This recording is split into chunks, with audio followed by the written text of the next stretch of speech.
Hey, I figured out the hum. Look.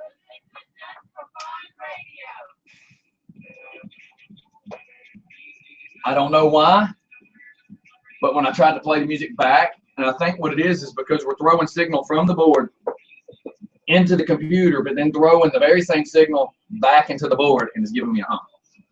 But we've been living with this hum for like 8 months, and I'm like, something ain't right, man, something ain't right. And then I kind of traced it down last month. Since we've got the new tables, we had a table similar to this, but it wasn't the length. And by the time you put, you know, Big John, he takes up one side, and then we had 2 other wrestlers on that end. So one of our other co-hosts had to split with him and split one with me. And I said, you know, when we get a table, we start putting all these big people in a room. And they were swallowing me up. How do you get advertisers? With my bus and all the events I do. Like I do so much, just everything around here. Charities. Last year I just happened to start feeding some of the homeless, and it just that like changed my whole life. I mean, truly, it was a blessing in disguise. But it's just amazing. Everybody just, I do so much good for the community that everybody just kind of wants to jump on, and it's a good thing. I mean, it really is. But it's always 5 days a week here, and I work Saturdays and Sundays. So, you know, and do private parties and weddings and everything else. Hello, ma'am. How are you? This is my wife. This is Crystal. This is Kelly. Hi, Crystal. I'm Nice Kelly. to meet you. Pleasure to meet you. Nice to meet you. You gonna sit in for a second? Yeah, we're going live right now. I'm leaving about 9:30. You gotta leave about 9. All right. All right, here we go, everybody. Headphones on. Let's go.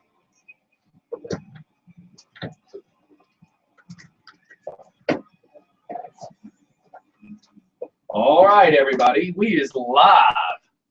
I got to get everything fine-tuned. Remember yesterday I was saying that we hooked up the new board, rebuilt the other computer, and here we are now, trying to get everything back like it was. And look, there's my hum again. What did you do? I don't know. I don't know what I changed from yesterday to now. I have no clue. I never know. I'm not even on. You're not on. I had you turned off earlier. I'm sorry. Apparently it wasn't what you thought it was. Because you always have to keep advancing. Well, introduce our guest Well, today. this morning we are graced with Kelly Stevens. I don't know if it's about. I wouldn't say it was graced. I just happened to be in the neighborhood. Thought I'd stop by.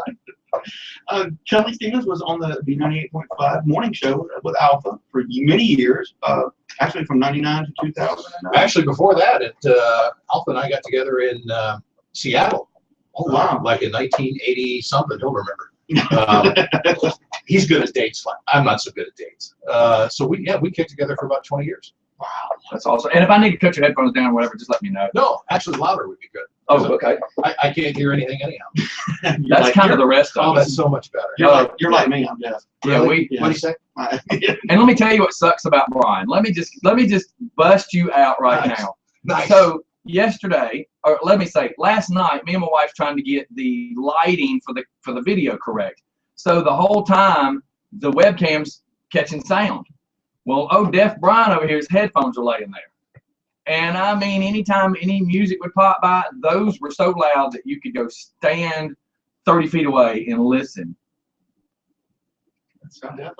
You know, I'll give you my interpretation of what I was expecting as I was driving out here to Congress. Yes, I want to hear that because that's what I was talking about. Well, Alpha and I we hadn't seen each other in a long time, and we had done a charity event a couple of weeks ago at the Burbank Museum, and it was fun. We actually got on stage together and we auctioned off some stuff, and we had a good time, and it was kind of fun to get a kind of reunion. And he goes, "Hey, I got this friend that does this podcast out in Conyers."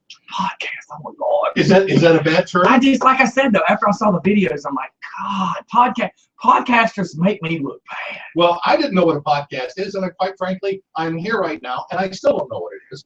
But I said, "No, it sounds fun. Let's give that a try." So I'm driving out here to Conyers, and first of all, I'm thinking, well, it's horses because it's Conyers. And as I get off the freeway, I'm passing these houses that have like 6 or 8 cars parked in the driveway, and I'm thinking, wow, this is an interesting neighborhood. And so I had no expectation of what I was going to get when I came in. And then I came into the studio, and this is actually really cool. You guys did a great job with this. Yeah. And what's funny is he taps on that door, and I'm like, Apparently, Brian didn't text somebody. Well, yeah, I was knocking at the front door for the longest time thinking, this is Alpha's way of giving me a Right. little- Yeah, so, Yeah. hey, I know what. Let's send him to Conyers. It'll Yeah. be a good time. But this proves I need to get that sign with an arrow. Yes, I'm working on that as well. That proves I need a sign with It's an a work arrow. in progress. Kathy So, Bragg, congratulations. This is actually Tubby, pretty somebody. good. Yeah, man, that's awesome. And you know what's really cool is I kind of just stick my head out real quick. I see him standing there. So, so I go open that curtain, and as I open that curtain, he comes in, and he's like, wow. And what's cool is somebody, kind of like when Tubby came in the first time, people can assume, it's out of his house. People can make these kind of weird assumptions. But when you walk in and see it, and you know what you're looking at, then you're like, oh, this guy's really got something good going here. Well, every time I hear the word assume, it takes me back to the Odd Couple, and you know what happens when you assume. Let's break That's that right. down. So, I'm with you. I'm just glad I didn't come in here and see you in your underwear anymore. Listen, okay, here's something you got to know. nice. You I got to know. want to know this story. So, most people sleep in pajamas. I go buy the starter, oversized, baggy, comfy shorts with pockets, and those are like my pajamas. I'm a hot-natured person, so I just run around in my starter shorts and a t-shirt, and I'm usually down here in those and flip-flops. They're not boxers. They're actual shorts you can go play basketball in. But the funny is, so I woke up this morning, and my wife, I'm like, I need some underwear. She's like, what? I'm like, we got guests coming. And Like Brian, every special time I would come down the steps, Brian would go, you got underwear on? You know we got guests coming. Yes, I put underwear on So today. let me ask your wife now. Does he have dating underwear? So special underwear you wear when you think you're going to get lucky.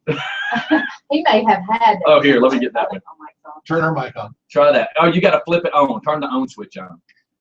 Turn the on switch on. Well, remember, nice. because of the phone pranks, I turned it on. Turn the on switch on there. He did have what we used to call, what were they? We had a name for them because they were My kinda hoe cute. drawers? I don't know. No, they were real cute, but they were like little sexy underwear. Yeah. When we first started dating. Like the Guys- bikini briefs. Guys have Yeah. date underwear. Yeah. You wear those. They're special underwear. If you think you're going to, at the end of the night, Yeah. reveal, then Yeah. you want to have those nice ones on. I Yeah, always that wear was the cute. ambulance underwear. Ambulance underwear. Yeah. Always clean underwear. Oh my God. And That's see, what time we're So doing I now. guess my Yeah. question is, are you wearing guest underwear this morning? yes, I'm wearing. God, y'all gonna make me be. Hey, the good thing about Just Fun Radio, we talk about anything and everything. Here's my thing. When I sit here with none on, occasionally I'm having to adjust, and I said to my wife, I can't be adjusting in front of guests. No, you can't. Because every time you move, you got to readjust. So I'm like, That's a visual that's going to haunt me for the rest of this morning. I need to get some like a extra small jock strap to keep That's it. okay. I'll share. Since you share it, I'll share. I'm an al natural sleeper. Oh, really? Oh yes. So let that haunt you for a while. I want to give you a haunt. God, where's the goat picture when I need it? Oh no. So- Oh, so see now we're in Conyers. So- Oh, we're bringing out goat pictures. No, it's a guy who calls this the goat. So my friend Waterhead has as much hair. Yeah, and it's that wild. I mean, like we got yeah. names for everybody. So, but he had this name since he was a child. So he has a butt that is about as hairy as my goatee. Nice. So when we get ready to do this big event in Helen, and in the bus we're gonna stay, and as we're getting ready to go to bed, he's like, "Hey brother, I just need to tell you, I sleep commando." I'm like, "Oh God." Really. I'm like, please sleep in your drawers. I can't. I just can't be restricted like that. All binded up and such. So I sleep on the futon in the front of the bus, and I don't have to fold it down so that there's still a walking path. So him and his wife are sleeping there. So now we kept the air conditioner on high because I like sleeping cold. And that particular night in Helen, it apparently got down in the 40s. So when we woke up, I looked like I was in a cocoon. Like you could just barely see my eyebrows to the bottom of my lips hanging out of this sleeping bag. And I feel the bus kind of shaking, and I'm laying on my right side where I can see the walk-by aisle. And about the time I open my eyes, all I see is his hairy crack going. He is shimmying his way from the back of the bus to the front of the bus with his front dangles aiming towards the passenger side, and my body was on the driver's side, and all I saw was a full moon and a lunar landing. Ooh. I'm so glad I stayed home. Yeah. For that. Not an attractive look. Yes. Of course, I then roll over to the left and plant my face against the backside of that futon, thinking he'll go back to bed in a second. And Waterhead, if you're listening, you know. So yeah, the goat. Oh my God, that's gonna. So what's gonna be my nickname after I leave? I hope you don't lay it on me while I'm here. Save it. Save it. You know, Save it for your listeners. exactly. Save it for later. He'll be on the way home and he'll be trying not to text Alpha, going, "We're not going back. They just gave me a stupid name." No, it'd be like that. So did Alpha text in? Is he? Yeah, he he's said running late? he said he was 10 minutes out. Well, with traffic and everything else. Oh God, Being a con yourself. should we gross Kelly out? Here is the goat. Oh, Are you ready for this? And mind you, I was the camera guy. can I get emotionally prepared for this? Just first? don't- You better don't sell have a your- sip. You should. Just don't have a sip of coffee in your mouth. Oh my God! Oh my God! Oh, that. Where you going? Oh, Oh, my sit God. down. You don't have to leave yet. So Oh, at least God. if you leave here thinking we're a bunch of hacks, you will not forget that. Oh. At some point today, I'm gonna have to eat. Does that make you want beef jerky? Or No. You know, and we hog lived in, balls, maybe. we lived in Denver. Alf and I were in Denver for 2 or 3 years, and Denver was pretty well known for Rocky Mountain oysters. Yes, there So- you go. There's quite a serving there. And you know what's funny is one of our guys. Not that. Yeah, not that. One of our guys, AJ, lives in Australia, so he had wanted to see the picture. And Waterhead's a truck driver, and he listens a lot of the times if he's in certain parts of either Georgia or the South that he can get service. The funny here is his goat's already made it to like other states, and now we're like, Waterhead, your goat is global. It has just gone down under, and of course, he's making a joke. What goes down under my pants all the time? That kind of thing. Like, no, it's in Australia, dude. So your goat has made it to Germany on one trip. It's made it to Iran on one trip, and now guess what? It's Australia. Yeah, nice. So make sure you show Alpha that when he gets here, Oh, boy. because that would only be fair. Oh, so if we're torturing one, I torturing all. really don't want to selfishly take it all. I think we should share some of it. Oh yeah, oh yeah. So how did you two meet? In a bar, actually.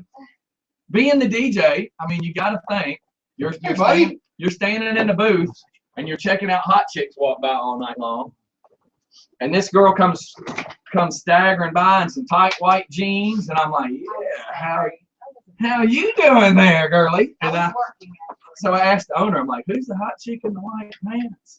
He starts telling me, and he's like, and that's my cousin. And I'm thinking, Nice. there goes the stay away, Exactly. off limits. And about that time, he goes, I can hook you up. Okay. Because this is the South, and you do that with your cousins. Well, there's a whole other story with that. We had a co-host for several months with us who admittedly, it's not like she denied it, but she admittedly had made out with a cousin and didn't know it was the cousin. And then they end up at the family reunion, and the aunt says, let me introduce you to your cousin. And it's kind of like, Oh my God. so the joke was, well, how far did y'all go? And she's like, well, we only kissed. And I'm like, did you like have heavy petting? Well, there was a little. I'm like, so he was like second trying to slide third? She's like, "Eh." But each time the story, she was probably a little more comfortable to discuss it. But apparently there was a run to third. Back to how we met now. Yeah, I don't want you to think we're I up in some bar, because that wasn't how it was. He was actually hosting what he does, Cabin Fever, for like 3 or 4 years. I together. did 5 years of that. And It was my this own was, event. We promoted it. the second annual, and my cousin's like, I need your help. Because I used to bartend when I was like 20 something. And I was like, I don't know too much about that. This was what I considered a mic reader. I'm like, okay. So I came to help for that event that day, and I just so happened to be there. I was not just hanging out at the bar. Just for the record. Well, I will But say I she did. was not a bar fly. Like, let's just go ahead and call a spade a spade. I had ran with some slutty women. I mean, I'm not going to deny that. And being the DJ, you might meet one. What? You might meet 1 or 18 of them. And but needless to say, me and her actually kind of dated. I mean, like, we wasn't even putting a label on it, but we actually we had hung out 3 or 4 times and never even held hands. Like, I'm thinking, Mom always said, you find a good one, treat treat it good from the beginning. Don't try and slide into third right Don't, away. yeah, not unless you're Yeah. related to her. So, but anyways, we kept it really good and quiet for probably 8 months, and then she was ready to kind of quit doing what she was doing in the bar because I didn't want to infringe on her tips because everybody would be going, hey, Her you guys tips, already, you know. His mic's not on. Oh yeah, let me get Let's, him. I'm let's sorry. bring in my friend and my partner for 20 years. Make sure you hit the switch on the on switch. Yeah, apparently we've Yeah, learned you there's have to hit switch. the on switch on. Well, because of the phone pranks, I turn them off. There we go. Still, there we go. There we go. All right. Thank you. I'm glad I'm Kelly's sorry. taking over the show here. Introduce my new guest.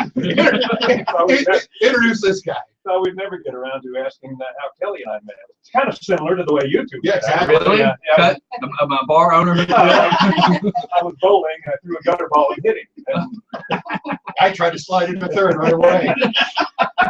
Next thing you know, somebody said, how do you think this got started? And there we are. Here you go. So this is actually the first time we've shared a microphone since. well, Since we're we not got fired. exactly sharing the microphone. You have So- yours, I have mine. It's one of those kind of relationships where we share things, but not everything. And we're not going to tell you everything. I was fixing to say, please put a definition on that. What, 20 years, 21 years we were together? God, I told him you would remember. We got together in Seattle. And what year Yeah, was that? I'm the one who has to remember things. He said that you would remember. I did. that. So I was upfront about it. I Yeah. told you I'm not smart like Yeah, that. he was honest. He was honest about But, and we finally reached the point where, you have to recognize your limitations. And memory It's, it. Here we go. I'm limited. is not one of his. So yeah, it was Seattle in 1989. Okay, so at least I had the city right. Yeah. And so we worked in Seattle, we worked in Denver, we worked in Kansas City, Tampa, and for a couple of months, we don't like to talk about Billings, Montana, but we don't like talking about that. And why is that? There was a low point in our lives, very Well, low point. It was during the witness protection program, and fortunately, we were able to work our way out of that, so we're good. Well, let me just introduce everybody who we have in the studio this morning. Yes, new listeners could be tuning in. All our new listeners and on YouTube is live. We're live on We're YouTube. on right now. Yeah, Yes, because we are. I'm sure we brought in 2 or 3. So Yes, Then I should turn this way. Then. yes. We have Kelly Napa morning show from B98.5 that ran from 99 to 2009. Correct? Ask Alpha. Ask Alpha. 2000, yes. And Alpha is also on the hit cinematic show Banshee. Yes, and I've been a guest of the show before, and it's always fun. Thank Yes, you yes, for sir. actually having me live in studio. Yes, and he also did over the summer the Bull Durham. Bull Durham the musical. That was yeah, so which neat. Was a That lot of was fun, awesome. and they're still in negotiations to try to get that to Broadway, which would be fun. So You that think? that would complete a bucket list. Yeah, for and- me, and I you could know- perform on Broadway. And the good thing about Bull Durham, we wasn't as the Just for Fun Radio went out there. We were not. Well, what's the word I'm looking for? We weren't ready for what the language we thought we were. We thought it was going to be PG-13.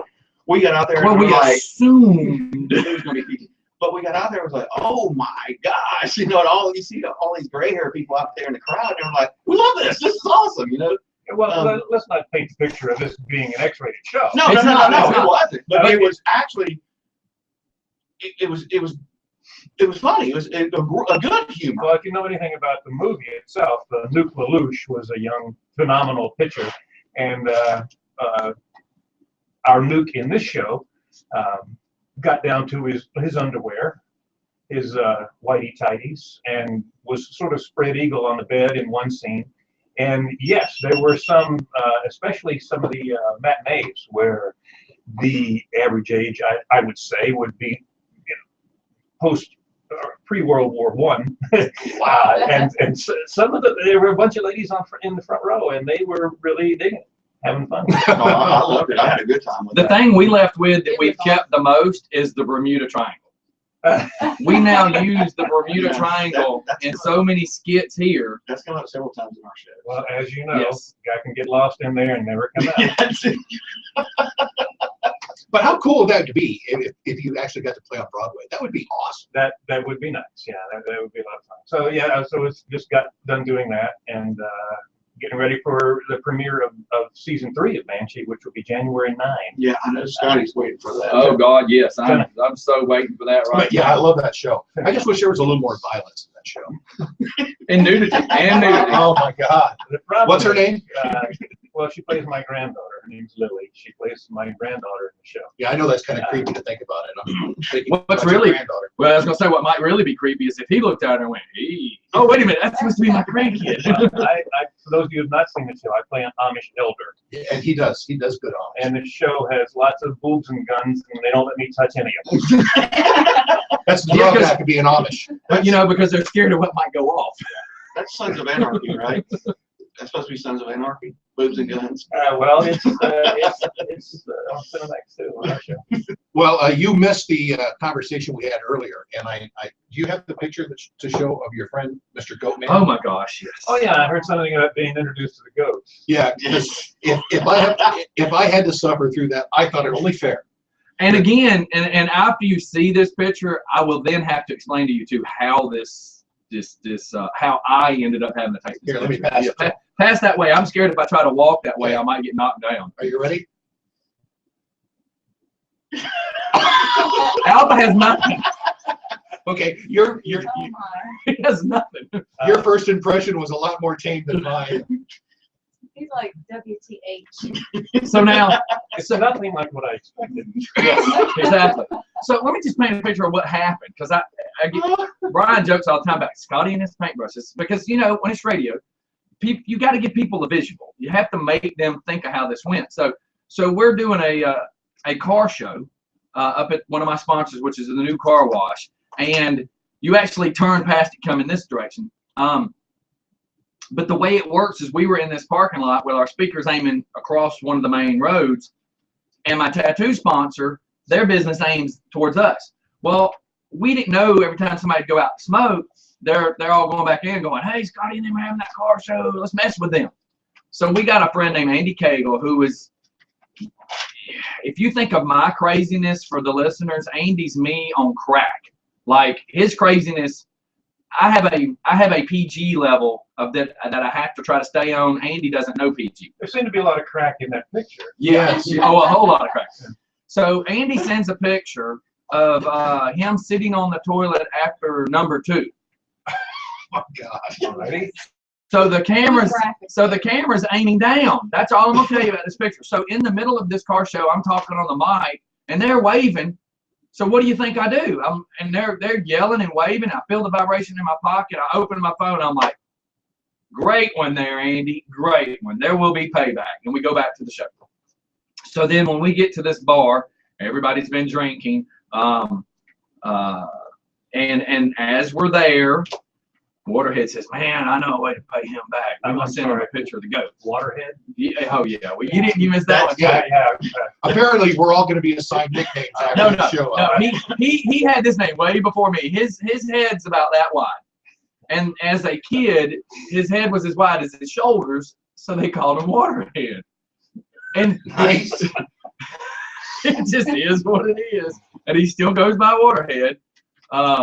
Yeah. So Waterhead says, "I got an idea. Let's pay him back with the goat." And I'm going, "What's the goat?" And he said, "Come on, follow me." So my sidekick, it's one of our guys that does everything with me. The sidekick is security. He guards the door. So me and Waterhead go in this bathroom, and this bathroom's just big enough for like one sink, one stand-up urinal, and one toilet. I'm sorry, I was just letting you know that. They can hear the hum on air. No, too? you can't hear that. Okay. So we go into the stall, and Waterhead's like, "Okay, I'm gonna bend over," and I'm going, "What?" He's like, "I'm gonna bend over. You got to get the camera ready." And I'm like, "Huh? What?" You know, we've had a few beers. We're all laughing. So Waterhead leans and puts his elbows on top of the tank, knees against the toilet seat with his pants down. So I lean down, and I'm like 2 feet from him, and I go to take the picture. I'm laughing so hard of embarrassment and everything, like snot's coming out of my nose, my eyes are watering, and I can't believe I'm doing this, but for payback reasons, we're going to do this. Full jackass moment. I push the button, and it goes to record. Now I'm going, "Oh my God, it won't stop, it won't stop." and now I'm really, and all the guy outside the door is hearing is me yelling. And then we finally get the picture taken. We walk outside, and everybody just sees us coming out of the bathroom, and my face is bloody red. It looks like somebody had punched me. Waterhead's laughing. I'm laughing with tears in my eyes, and everybody's looking at us going, what the hell just happened in there? Especially me. I was really like, what the? Isn't that how George Michael got in trouble? Was it Yes, the same kind exactly. of Thank God it wasn't a state park. And then at the table, there's like, You know, if you got that done, told you I can't be in state parks anymore. I know, they restricted you, sir. I'm still trying to get my binoculars back. Oh my God. I was seeing this girl, was seeing somebody the girl. stole my binoculars on my truck. So, you know, the funny behind is we were, it was like 25 of us at a table, and we were just slowly sending it to people one at a time, saying, don't say nothing. So as like the three of us that know about it, we're sitting there and you see this person go, kind of like I did. like you did. And then it moved to the next person and you see their face and it just keeps moving until it was just, you know, I guess you had to be there. It was funny though to see everybody in the bar flipping out. And make a request? Yeah. Don't send it. I won't send it. I won't send it. How do you explain it though? If you were like opening that in front of somebody and they see it and go, what you doing with that? I think it's pretty self-explanatory once you look at it. Can you imagine somebody looking at Alpha going, hey, is there something I need to know? Is there a reason you got that on your phone? Yeah, that's not a good social picture to carry around. Check out my friend Waterhead. So anyways, now that I've totally destroyed the vibe.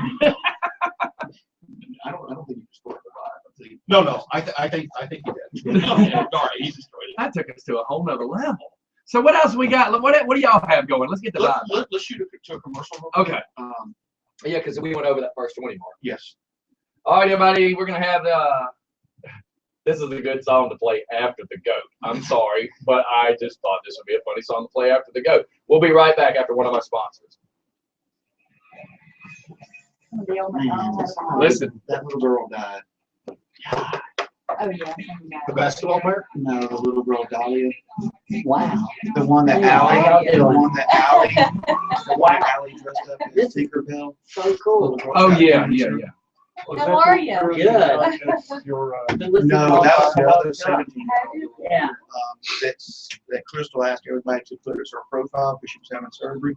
But Dahlia was a little 6 or 7-year-old girl that Allie dressed up as Tinkerbell. I'm trying to Hey, How how you doing? The 17-year-old girl's actually doing very good. Good. Bathroom with him? Yes, it's right here.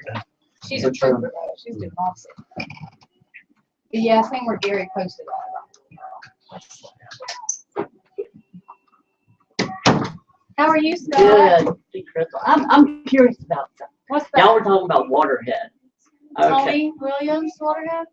Okay, is that the one y'all are talking Yeah. about? 'Cause I know Waterhead from H&H. I can't figure out where the Automotive. hum come back I from. don't know. H&H Automotive. off Nothing's Road. changed This is since Waterhead. yesterday. We were laughing about that yesterday. Oh, no, I know. It's a different one. This guy drives a truck. Tommy said he Right. gave her- Well, He Jen was a just said you co-host on could. the show for a while. Okay.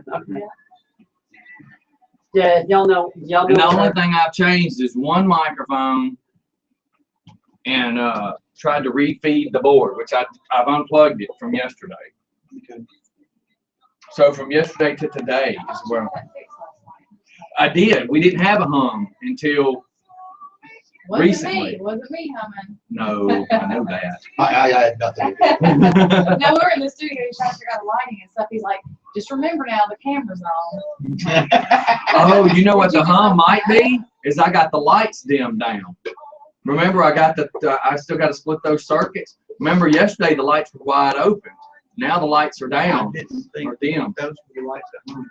Well, when they're dimmed, I was getting a hum on the This light. is Alpha Trivette. So I need to Trivette. Hey, Hey, how you doing? And this is Scott. Kelly. Nice to meet you. Hey, honey, could you go Good turn? to meet you. Just turn the heater off, if you don't mind. You have to push the button and hold it. Don't let go of it. Hold it for. Y'all weren't like, talking, I mean, 10 y'all were blind when y'all said this looks like a real studio on the inside on the record. I Yeah, mean, it and that's what my thing is looks good. trying to, and I got to get my backyard looking a little better. When we started doing the construction, we still got the wood because we had to rebuild the tables to put them together, and So does your neighbors think you're a drug dealer or something? All my neighbors at first hated me. They like, this is my grandmother's house, so they already knew like my dad was a loudmouth, my uncle was a loudmouth. So they loved my grandmother being quiet, but they hated my uncle and my dad. So when I moved here, the stereotype was already painted. Like, oh crap, Mike's son. So, and at first, when I started telling them what I did, they didn't like that. And at the time, I was still working in bars, so I was constantly. Is that staying? I'll call it back. I'll call it back. It's South Carolina. Can I get a picture? No. You know, Alpha, do you know yeah. Stan Houston? Do you mind if he gets a picture? No, please. Yeah, but now that I do all the stuff with the police and everything, my neighbors love me. Stan Houston was in Selma. There. Oh wait, I left. Yeah, let me get it. Because I thought we had his number programmed. Well, this is South Carolina, so it's not staying. Well, I've got a friend, Dave Rogers, who's moved to South Carolina. So we'll call it back. Yeah, he was in Charlotte for a number of years. And I think Are they calling the I station? know Pat McNulty's tuning in Denver. We just don't have a means Pat McNulty? to answer in between stuff. I could have told them to just hang on, but Kelly, do y'all have something y'all want to talk about? The funny stuff that y'all want to bring up stories? We can do all that too. yeah. Hey, look, my Renee, her husband is Santa. He just went there to see that Dahlia Saturday, and just said that she passed away this morning at 7:06. But he was with her as Santa in full Santa uniform, if you call it that. Saturday or Sunday morning. Yeah, Allie would always go and Tinkerbell, because she loved Tinkerbell. She dressed up as Tinkerbell, act like she flew in to see her.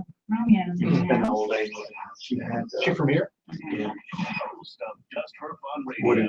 is I think it was brain cancer too. Feature your wedding party, event, and so much more. Please leave a message and DJ Scotty will get back to you as soon as possible. That was just a tough one to see Online this at morning. justforfunradio.com. Just the way I like it. All right, here we go. And then I'll call that number back. That buzz kills me. I can't believe it's a buzz kill. It's a buzzkill. Yeah. I don't hear about it. You're such a buzz, man. I fixed it that time. Well, at least I volumed it down. I fixed that buzz real good. Here we go. And everybody's coming back and going, Kelly's talking about a buzz. What? Yeah, right. Well, we are in your basement. It's all the way early. So look, watch this. This would be funny at this exact moment. So when we do our prank calls, do Ronnie the redneck. Yeah, When we do the sound effect behind it. what sound effect you want to do? I don't want to give it away. I want to surprise him. You know which one I'm talking about. Man, I sure could use a little something to pick me up. Oh my God. I've never heard that sound before in my life. No. What? What is that? Are you in the bathtub? No idea. You know, for a minute that sounded like you and I going back 15 years. Not the sound effect, but was, we'd be out in public and I go, Alpha, come on, do that voice. You know that voice. You do that. Come on, funny man. Make him laugh. That little skit. Yeah. You know what? I was going to say this earlier, and this is kind of funny. The whole time Kelly keeps pointing to Alpha, going, I can't remember when was that. And you know what I see? Well, I mean, you were together long enough. I mean, this is the second longest relationship I've had in my life. and my longest. So. I was married to my wife Kim before I met Kelly, and so it becomes like a marriage. You assume Right. certain roles, and one goes, what was that thing we did there? It's like I saw these two old couples one time. I was out in a restaurant, and these two old couples, and they were sitting there talking, and I couldn't help but eavesdrop. And the old guy said to the other old guy, we saw the best movie the other night. And the guy said, oh, really? What was the name of it? And he goes, it was, what do you call it? The flower. It's got thorns and the red thing. He goes, Rose? He goes, yes. He turned to his wife and said, Rose. What's the name of that movie we saw the other night? Oh my God. I remember her name. Oh my That's kind of gosh. like who we are now. I mean, And he goes, what did we do that time that we were on the radio Yeah. with the microphone? And you was making funny. What was that? Yeah. What was that? Do that. All right, I will. And he'll know. So And which is a problem, which is a sad part, because you get to a point where you share the same brain. And one half of it's firing, and the other half is not, and you have to try to get the synaptic, the cholinesterase to fire across synaptic gaps through two different skulls. and guess whose brain usually isn't working? See, when we get ready to do pranks, I'm on the gotta be fast. I know you only have that attention span of about 8 seconds on a person, and you start losing it. And I only knew that from doing all the live stuff we've done on stages. So he'll go, all right, we're going to do this skit. And then in the middle, he gets in his character and forgets that I'm sliding notepads. And he's over here, la, la, la, la, la, la, and I'm like pointing to the table. You need to do this. You need to do this, because he's so in character, he forgets what he's doing. And it takes one of us to try to control the other. And then the same thing, I'll start doing something. He's like, don't do that. Yeah. Well, in the old days, we do a lot of bits and stuff. They do characters and things like that. And Kelly got to the point where, I want to be a part of the bits too. And, Yeah. and so he developed this character. It's my only character. That's the only thing he could do. So every different bit we'd have, Alpha would do like 3 or 4 characters, and they'd be distinctive characters and all unique. And I just had one guy. Hey. Okay, I want you to play a homeless guy. Okay, I'm a homeless guy. All right, now I want you to play a dentist. Hey, come here, get in the chair. That'd be a senator. Hey, how you doing? Yeah. Hey, Toots. That was Kelly's character. Oh my God. And see, we're laughing. And this morning's conversation was, my daughter had to have some wisdom teeth out. So my wife calls a dentist and gets this really great guy voice, very professional, pronounces everything so clearly. Well, come to find out, he is the very same guy that we planned on using for sports. My wife just didn't know it. So Brad comes in, and we're joking because he sends us, like little voice memos of the sports stuff that we're, going to play.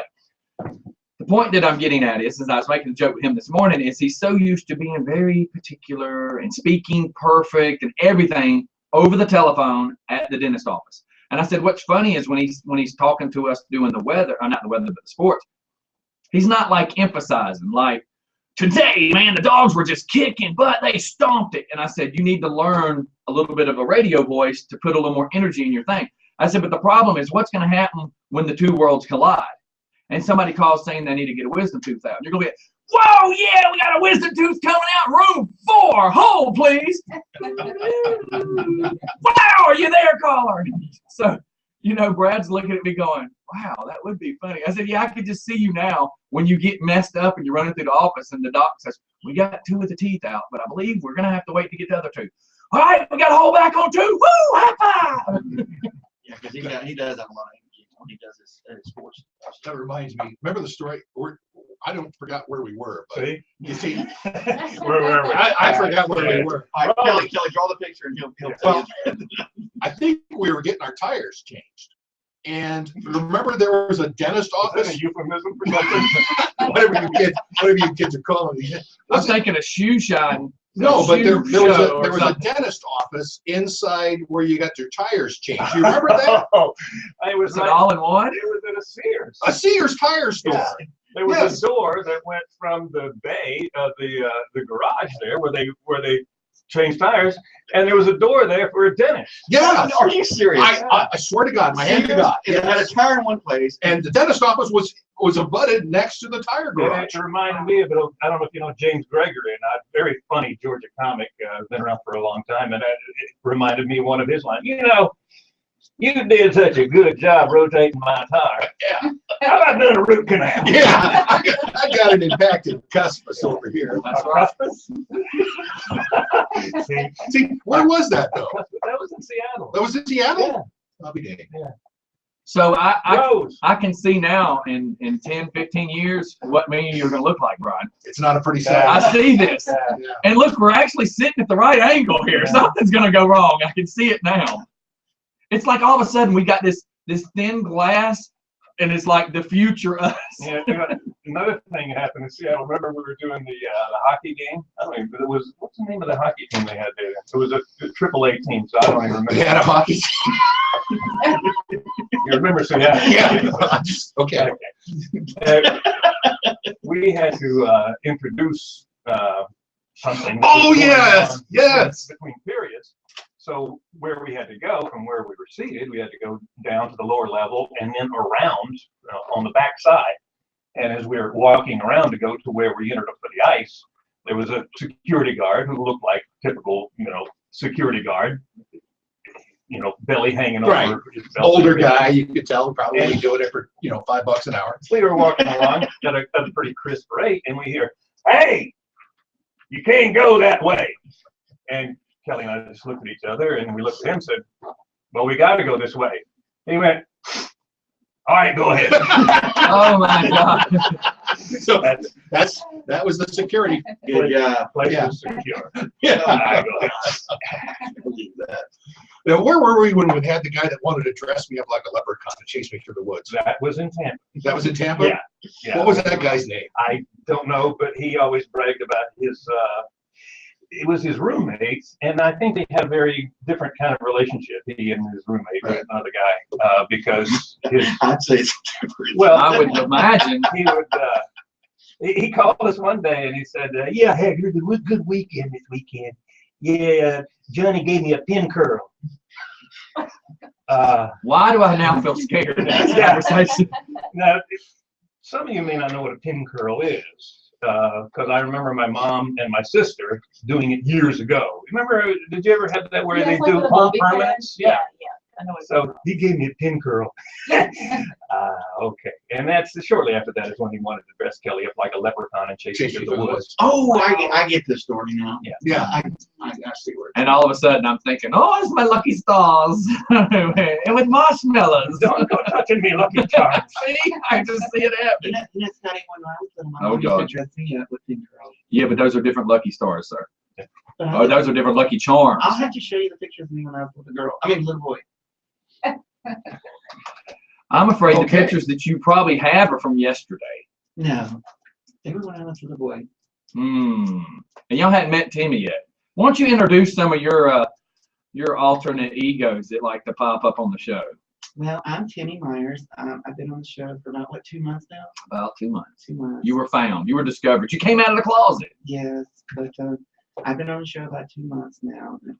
Well, you know what? I wish you'd just go away.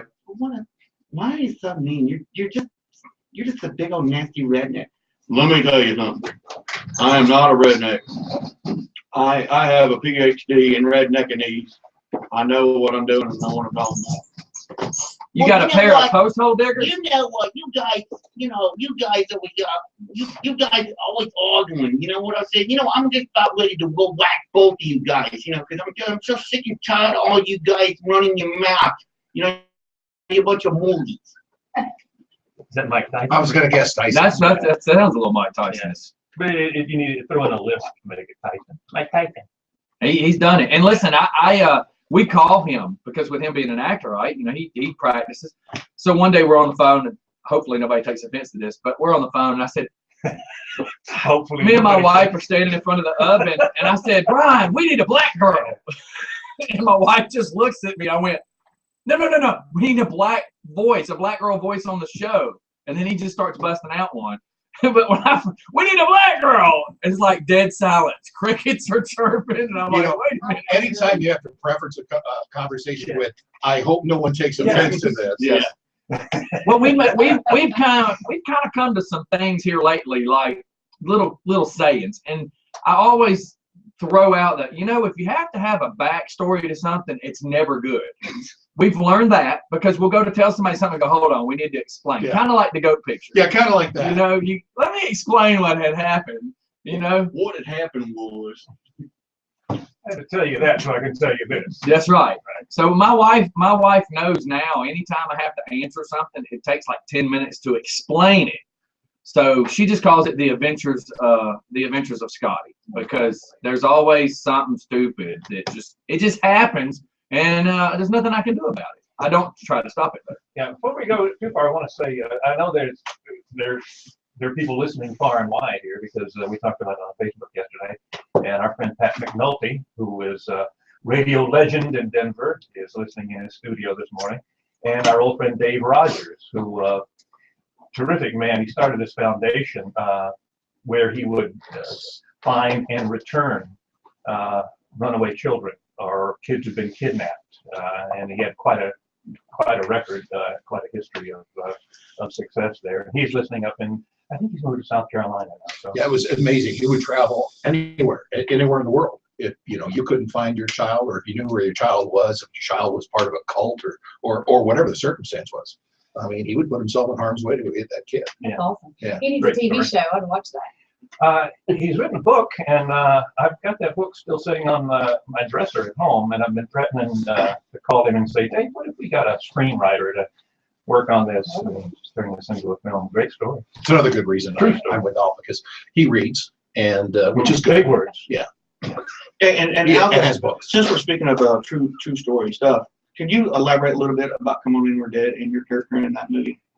This is a great story, and I'm surprised it hadn't been done before. Our friend Jim Hancock decided to take this story, and it's been written in book form before, but never in a movie. True story of the deadliest shootout in U.S. law enforcement history. Took place in Springfield, Missouri in January of 1932. And this was in a time where John Dillinger, Bonnie and Clyde, these stories made big headline news, and it did make headline news at the time.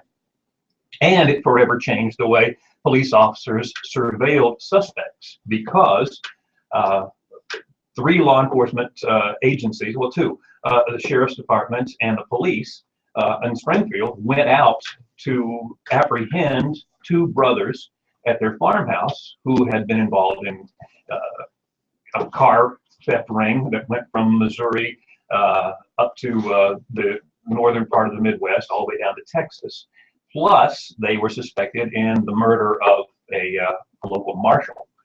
So the sheriff, whose character I played, Marcel Hendricks, knew these boys since they were little. And it was his notion that if he went out there, they saw his face, they knew who he was, that they would do him no harm, that he could go talk to them if they needed to, if they wanted to bring him in, arrest them, they would come quietly and peacefully. But they had other ideas. So the law enforcement agents went out less than completely armed.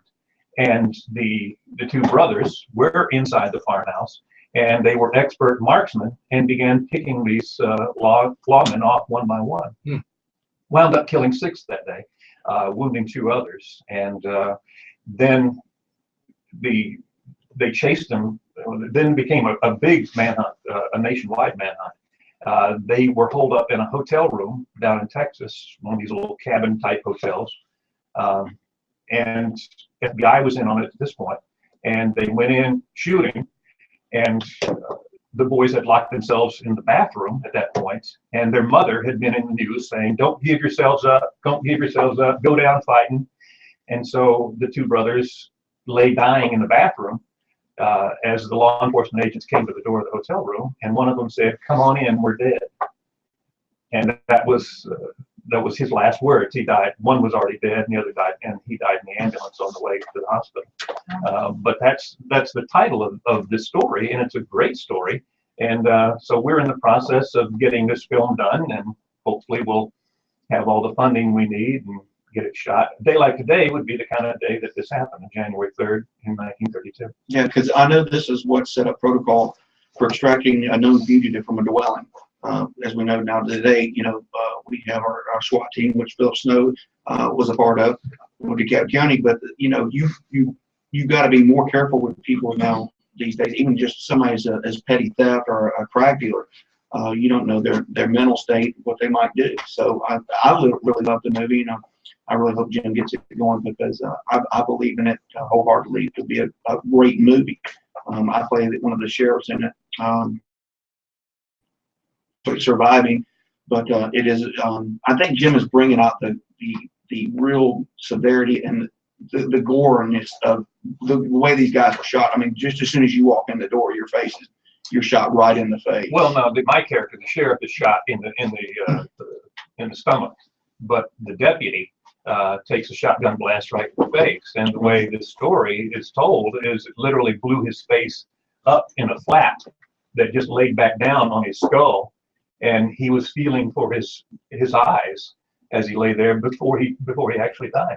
Right. So I mean, there was some gory story. I mean, I don't think he's going to make it so that it's like, ooh, you're repulsed by. Yeah, Yeah. because the that gore of description it all. right there was, Yeah, but he is going to, tell the story as it really happened, with each one getting picked off the way they were. I mean, and like I say, 1932, this made huge headlines. Yeah, because the town had never seen anything like this at all. So this was unheard of. Yeah. So, well, if there's an opportunity for a part for, say me, I could do my one character. You could. Hey, You could. come on out of here. hey, I'm gonna get in the car. I want to hear what the mayor of Houston has to say about this. Hey, come on out of here, boys. Don't make me come on in there. Were you pointing to? Now, I was just gonna say, let's go ahead and shoot off the commercial. We're going at the 20-minute mark. And look, when we come back, I want to bring up one of our listeners, very dedicated listener, says, question for Kelly and Alpha: what and or who inspired them to become radio personalities? So let's shoot off the commercial and come back to that, because I was explaining to Kelly. Kelly walked in this morning and was just kind of like, hey, look at this. It's a full studio, right? So hey, look at this. And we got into what made me, and I can always go back to that Johnny Fever. So I just like to go. I would love to pick the brains. I mean, you two, to say mentors, I listen to you guys in the mornings. Does that make sense? So like when Kelly came in, I'm like, I'm trying not to be starstruck, because every morning you two were my drive. You know what I mean? And when we're driving to do electrical work, man, there'd be times we'd get on the interstate and be stuck at Spaghetti Junction for an hour. I mean, it'd sometimes take 2 hours to get to work if we had to go to Alpharetta from this part of town. So it's really cool knowing that y'all have no idea what part of my life y'all were. I mean, every morning, come on. Kelly. When he told me that story, I said, you should aim higher. Yeah. He's going to pick your brain. Oh, Lord. Okay? It'll be a quick segment. So save up a little bit. I'll try to. Pace myself. Pace. I'm going to pace myself. That'll be the longest 3 minutes of my life, right? No, not Wait a really. minute. That's like sex for my life. Whoa. All right, everybody, we'll be right back. It's just for fun in the morning. That's what I get. Yeah. No, he's Really? he just stole my line. That's all you got? Yeah. Hang on. I'm just pacing myself. No, I went down yesterday. I had to go down to Stockbridge yesterday and stuck a 6-inch needle in my knee. Shot it to a contrast guy. And then, How you doing? Hey, man. Took X-rays and then Nice to took meet you. Nice to meet you too. And then I said, how about, What's up, Brandon? try something different this time. How about, can you suck the contrast dye back out when you're done? And he goes, well, I've never tried that before.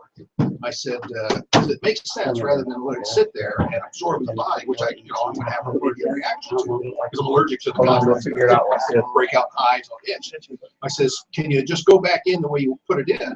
And he goes, well, we'll try that. So he took another needle, jabbed it down into the knee, and then took about 60 cc's of fluid out. So you made medical history. I did. I said, I asked him, I said, am I going to make it into a journal or something? Yeah, He goes, you don't want to be in a journal. I said, why? Usually that's always because of something bad.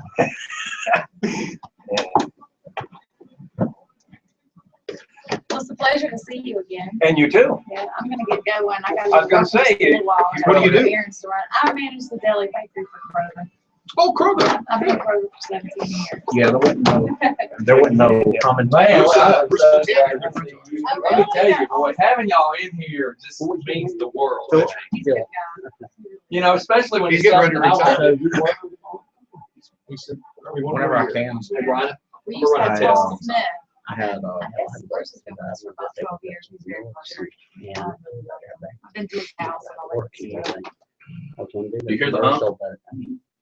Are we back on? No, I'm trying I something. got deli manager. I'm gonna here a kick few the years dimmer ago. They all the take way care of up. the royal treatment at his house. He came up there and like Right. shorts and t-shirt. It was just cool because we always see him You know, sit in the Is car. Hum still there? Black shirt, white tie. Yeah, Changed. he was His nothing. mafia No, tie. He was pouring us wine. I No, was like, hey, good wine. Yeah. Hum. Okay, but tell me, is this hum louder now? Yes, Now. now it's louder. See, that's what it is. It's the dimmer. That's why I said I got to get everything on different circuits. I'm out. But we gotta have the light, because you can't see. I know that. I just meant this is why I need Nice to meet you. the computers on a circuit, the mics on a circuit, et cetera, et Not cetera, like et cetera. me, I sound like I'm Oh, and All thanks right. for coming in. Y'all have a good day. Yeah. I love you, babe. Are you leaving? Do I have time to use the head? Bye. Oh yeah. I put 2 songs on. I love you. Where do we go? Right behind that door. So, Bye, Brian. redneck Have a Susie good or what you have? day. And everybody keep in mind that the webcam runs the whole time. So anything you say, they're still able to watch and hear. I F-bombed the other day and went, oh no! Ball-headed guy over there was learning how to So, part. Thanks for You stopping said by. More people could part. So, and I wish it could, I wish It it just is what it is. I can't give it to. Hopefully when he's got more. So hopefully, Now I got a clicking noise. I don't know. It's gonna click. I know when they. And it's gotta be- I think they got time to make you know what I may have to do? Ooh, I know how to fix it real quick though. The cornholer says this is Obama phone that you can't hear it. Why we can't Oh, hear it? that's Andy. Well, what I No, did was I turned the no, microphones the down. cornholer from Jacob, Oh, the one that's supposed to bring me all the corn for my moonshine. Oh, the hauler. that was a corn hauler. Yeah. That's He goes funny. as he just texts me, he says, is prick PG-13? I said, no, prick is not PG-13. Depends on whether you prick your finger or you're talking about somebody who's being a prick. Yeah. Not in the name of. He's always posting stuff on Facebook. yeah, if it's a verb or a noun. Yeah, it depends. She said that Can you take our picture before I leave? That should I'm sorry, fix the I hum. just- Huh? Or you want me to send you the ones I took? Still, I'm just gonna get one of the 3 of us. from it. Oh, okay. that's feeding from the washer and dryer circuit. Sure. It's picking up off the wattage. It's just gotta be. So I'm just gonna have to do this. Now it's gone. I'm just gonna have to leave. Well, that's why we didn't have it yesterday, because I was running with lights wide open. There you go. I Get took 2. Yeah. They'll It's do gone all now. the pictures Okay. with y'all in a little bit. All right, tell me this. Tell me this then. It's gone right now, but is it gone now? It's back. It's back. It's not as loud, but it's gone. And that's from a different circuit. What it is just some weird interference with dimming. Well, the- I guarantee it's picking up the wattage off. Yeah. Well, the stupid thing is these LEDs. That's why I went to LEDs, because it's not supposed to do this. Not supposed to do it. It's, 2 yeah. humidifiers. It's not supposed to make that hum. That's why I went LED Denver. instead of the dimmable fluorescent. Melissa said. But you can only hear it. Sounds I couldn't great. hear nothing coming up the road. Well, because I adjusted something in the computer, because we're still hearing it. But the Cindy problem, Cindy yeah, said it's we real look clee great. on the radio. the problem though is what I've had to You do look is great, turn the and that's all that internal mic counts. and the computer down, and I'm having to push Push it everything away, everything. harder in We the all know board. it is better to So what I need to do is get rid of the hum so that I can put everything back the way it needs to be. I don't get That's figured out by the end of the day, but You know you are my it's a daughter. little brighter. And we've got a minute and. So anyhow, I have this, on this humidifier that's supposed to be for the whole house, cover 2,700 square feet. So I plug She it in, posted that? that's 14 gallons of water. I plug it in, it It says that it's measured the moisture in the air at 45%. So I set it to the max, which is 65%. So I had it running all last night. I What get are up we this missing? morning, still. at Hey, 45. Congresswoman, Sheila Jackson said, how many more diseases will Republicans invent to kill black people? Oh my God. She is black. I don't know if this is true or not. Jimmy Hall, he's a person that always writes a lot of stuff. Who's the Bulldog fan? But that's where we try to keep I'm away Silent from. Philip. Hi, This Silent is Philip. political because it's weird. I work with DeKalb County Sheriff's Yeah, Department. it's crazy. How are you, sir? Thank you for your service. Been there, As a former DeKalb County resident, thank you. been there 18 years and, this January will be 23 years in the You have, National Guard. Wi-Fi Oh, you're password? still in? Yeah, I'm getting ready to get out. I wish I was Which one, still in. Cisco? I got hurt. I'm Hey, do getting you ready. see the one that says cheetah? No. cheetah lady or something. What, the Cheetah Club? I got No, but AT&T. the funny is, Hey, I got, Yeah, I was in the Army. it's like, who's calling himself cheetah lady or cheetah girl or something? Yeah. Maybe she's got a pole. Yeah, I So laid, we've been trying to figure I out for laid my years, like, who's motorcycle down cheetah? Because that's a last strong year. signal. So I'm like, is it this lady or is it that? and Say, November the 8th, I laid my motorcycle down last year. And I got 2 plates and 7 screws in my ankle around my leg. Had a sergeant roller up on the Hey, Brian, watch the screen. I'm on. Hey, And then he went Take it home that and way, like last broke time. his leg. Anybody that has Fifth birthdays? in Korea. Uh, But I'm not allowed to talk Tommy about Thunderbird. Yeah. It's cheap. I want to tell him about it. Caller? That's our surgery. I can't get to the year. I'm gonna be laid up. We've been calling for a while. They're doing neck, and then they gotta put 7 spacers in my Well, back. not rank all just, you know, I do it more of the voices. Does that got everybody? Real fast. They're about. Yeah, it loses you a little bit, but I wanted to get more of the alpha face and back of head. Designer skin and California tan. They're qualified. So just to give everybody a Did giggle. you see John and Constantine the other night? I did not. I didn't see these. I did too. I got it on. I got it. Well, he's I guess the he's guy's a got him security guard. dancing. I've got it on DVR. You I can watch it. gathered from my cousin that it was just kind of a fleeting scene that he was in. Woo. There you go, Bill. 1, 2, 1, 2, 1, 2, 1, 2, 1, 2. Oh, I got everybody. best breast ever. There we go. Oh my God. I was trying to find the hump. See? All right, and we're back.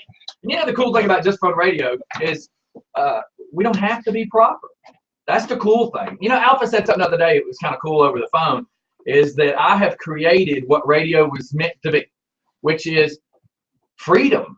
I mean, we don't have any corporate people telling us what to do. If we want to talk about farts, we can talk about farts. I mean, that's the cool thing, is it's just total. I don't want to talk about that. So after the show, we don't have to meet with a program director to go over the air check of the Hey, show. you got headphones on, sir. So, okay, but did you notice that you're connected to Alpha's headphones? You just got snatched Alpha off the table. Alpha's like looking at it was like watching a fishing rod go over the side of a boat. He's like, hey, Look, you caught yourself an alpha.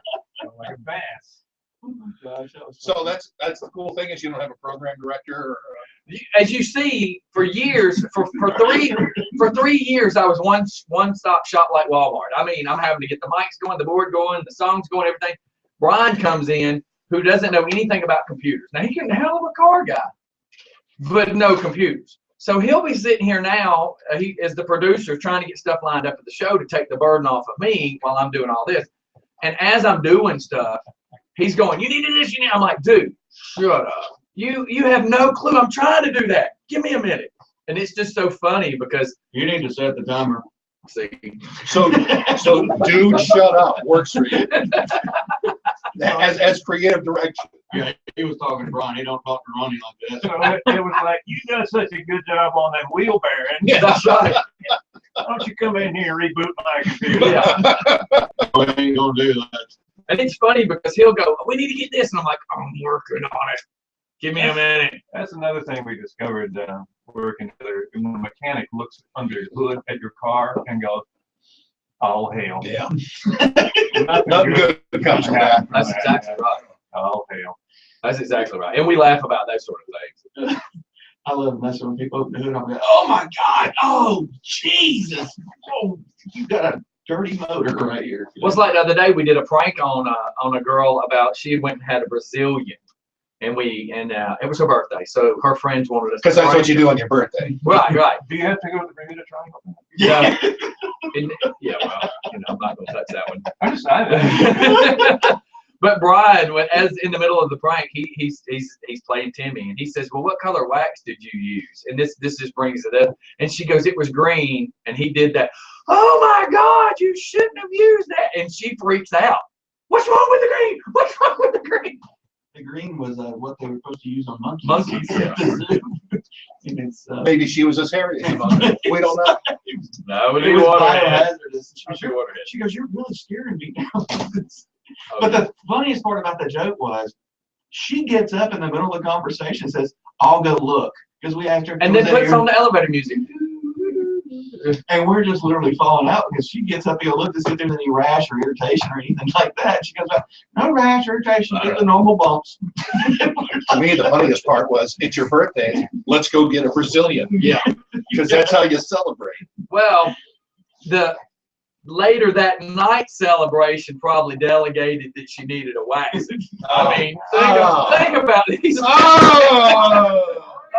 In which case, all for it. That's right. She knew she had to have that thing buffed and waxed. And by that thing, I believe we're all men. Yeah, that's right. And that's probably the problem here. We're all men. Right, exactly. Now we're talking about this like your wife is not here. Yeah. Which, by the way, she's not here. That's so right. it's perfect. So for all the women out there listening, We're sorry. We're really we should have said, hope you don't get offended by this. Yeah. which would have given it complete anonymity. Right. Well, how about this? Because Anonymity. you two are funny guys like us. So we've got a gag, not a gag. I don't know what you would call this. We've got this rule now that if you follow anything, especially if you're talking to a wife or girlfriend, if you follow anything with honey, and you smile like a Colgate commercial, so it's like, hey, while you up, give me a beer, honey. It makes it okay. Yeah. And it's only as a gag. It's only us playing. I would never yell that at my wife. But so now every time like she's walking from the kitchen to something, I'm like, hey, sit you up. And then I tell her what I want, and I turn around and go, honey. And then she's like, oh, I'm gonna get you later. You know? It's kind of like bless your heart. Yeah, exactly. Yeah. That's what I was thinking. Well, have y'all heard the new one? Later, Felicia? No. Okay, see, I didn't know either. So my wife, we've got a friend named Felicia. And she's one of them fair weather friends. 1 minute she's your friend, 1 minute she's not. 1 minute she's on your Facebook, 1 minute she's deleted you. So my wife says, have you heard about Later Felicia? And I'm like, what did Felicia do this time? She's like, no. So she pulls out the Urban Dictionary.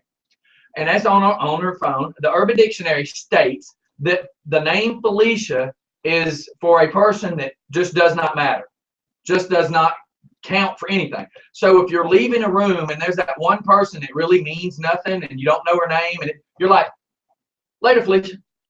And it's like some big slam in your face. I had no idea. I'm like, why do I feel 80 all of a sudden? I've never heard that. Yeah, this is some new trend. It's in the Urban Dictionary. Everybody look up the See You Felicia or Later Felicia or something like that. But they're saying that that's for the person that's just not worth even knowing her name. Later, Felicia.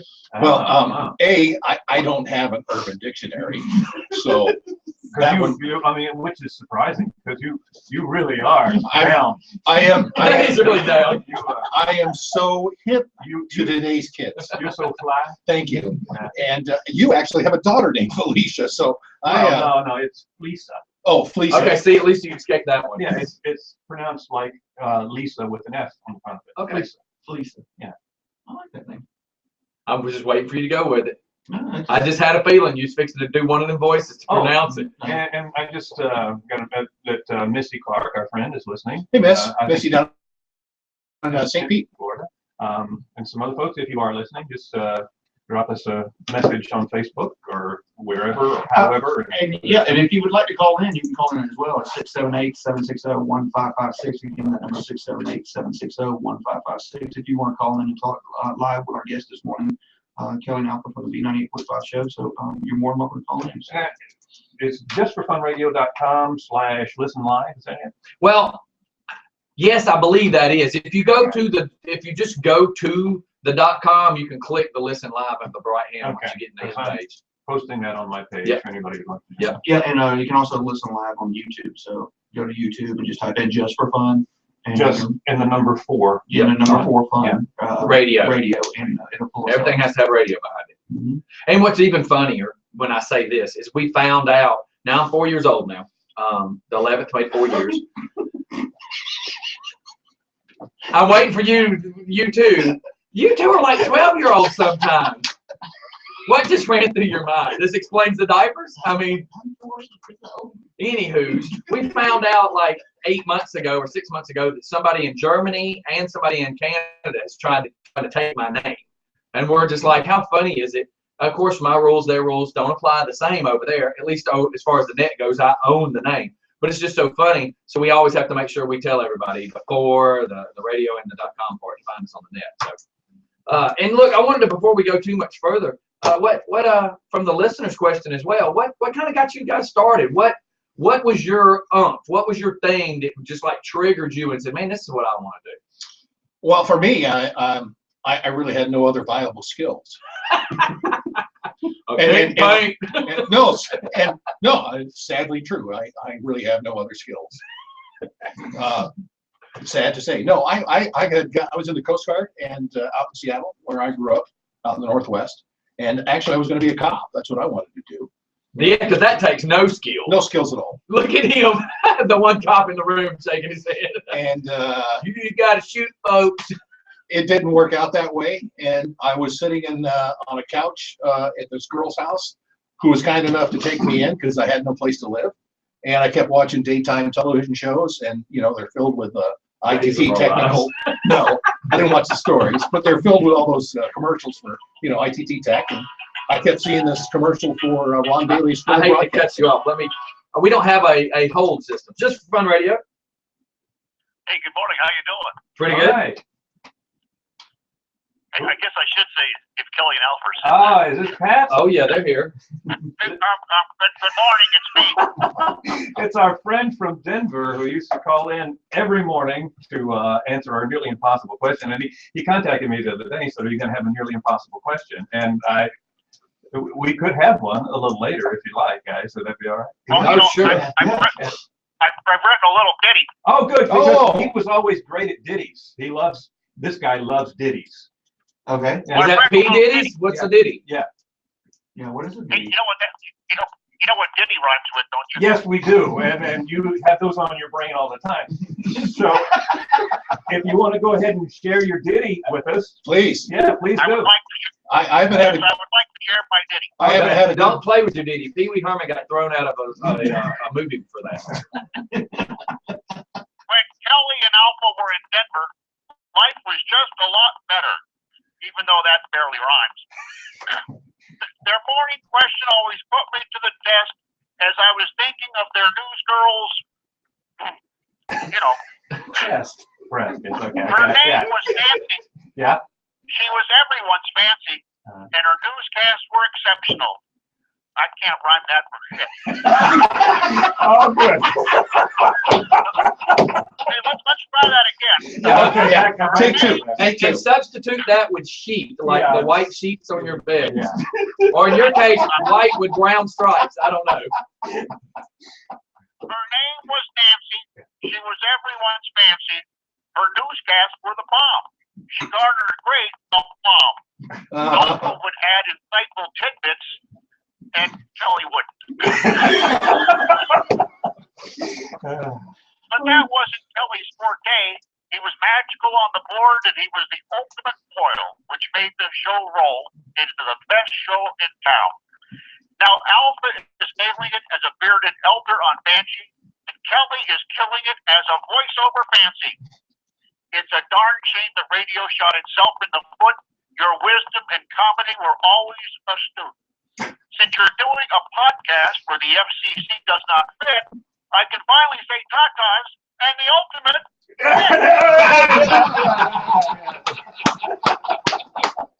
That's good. When he would call in to answer the nearly impossible question, it would always be, could it possibly have anything to do with a woman's breast?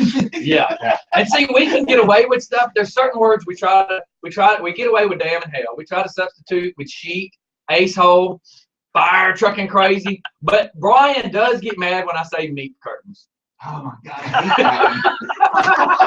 that. Look at his face. He hates it when I say that.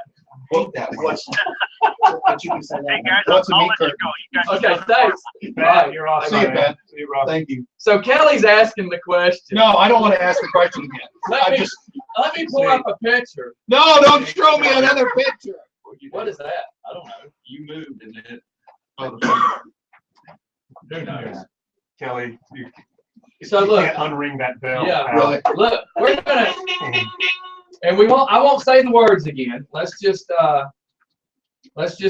yeah, because Brian just goes, really, would you quit saying those words? I hate that word. That's not a word I like. But you can say deeper. No, we got No, we got we got in trouble for that one too.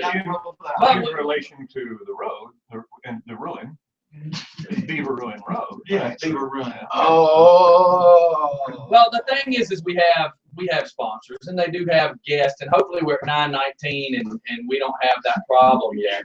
They have standards. Well, when they're open for business, and we're lucky that none of the pictures are popping up right now. So we'll just Oh my we'll just say God. y'all are lucky. Oh, geez. There's a prime example though. Okay. That's enough. Here again, at some point today, I'm going to want to eat. Roast beef, Arby's, Nice. Oh my God. giant beef and cheddar. Just when you get ready to eat it, hold Uh-huh. it that way. Look at his face. Kelly, that would be the Urban Dictionary. Yeah, I saw that. Oh, that's the Urban Dictionary. Yes. Look, It's funny because it looks like a phone. how about this? I'm going to go, and I want to go out to your story how you got in, but let me return that South Carolina call that we had. Do we know who that was? I don't know. But I do feel like I would like to call them back as a caller. So what if it was the wrong number? Then Timmy's going to handle this. We'll Watch. let you handle it. Go with Reverend. Oh yes, it's Joey Buttafuoco. You called Just for Fun Radio. I sure did, Joey. Who is this? This is Brandon from King Heller. How are you? I'm doing good, buddy. How are you? Oh, I'm great. I'm great. So what band you with? Oh, I'm with Kellen Heller from Greenville, South Carolina. Well, that's cool, man.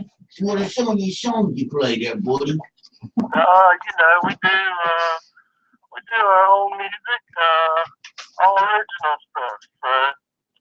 You might like it if you check it out, Joey. So yeah, are you like traveling around right now with some band and you're like touring around and sitting in Walmart parking lots waiting for the next gig? Oh yeah, that's something like that. You know, sleeping in vans and Walmart parking lots, and Waffle House. Yeah, kind of got it. Let me ask you something. With these bands and stuff, do you get a lot of groupies and stuff, that like to follow you around, because I whacked some groupies a while back, You waxing on a few groupies is different, sir. I said whack, Oh, I'm just making sure. like they paid me to whack them off. They were following me. We don't need to hear about whacking it off, dude. Keep it PG-13. You know what I'm saying, Scotty. No, but tell us a little bit about your band. Oh, well, we're a hard rock act from Greenville, South Carolina.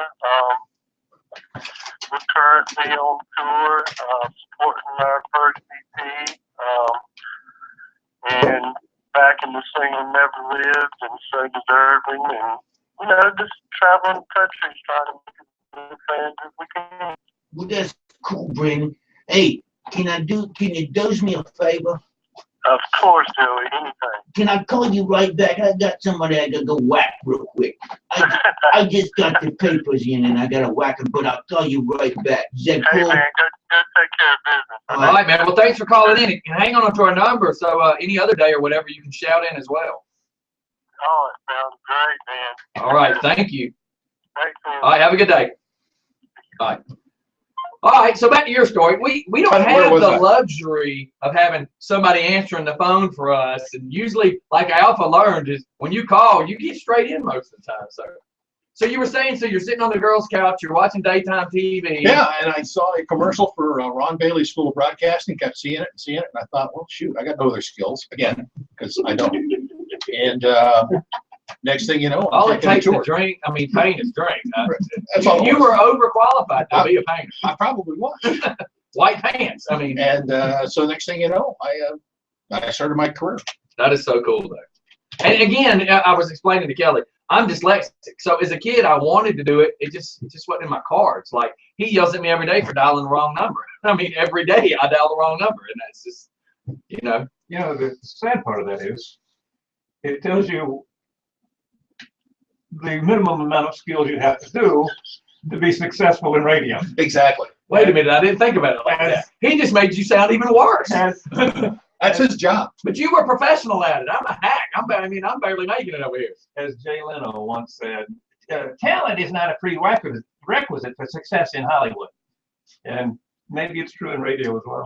But we had a 20-year run. And Yeah. That's. I was actually down in Modesto, Sacramento or Modesto, one of the two. I can't there. I wasn't with you. Before. All right, yeah. And Alpha was in Charlotte, right? At Charlotte and on St. Louis. Right. And so there was a program director in Seattle. His name was Steve Weed.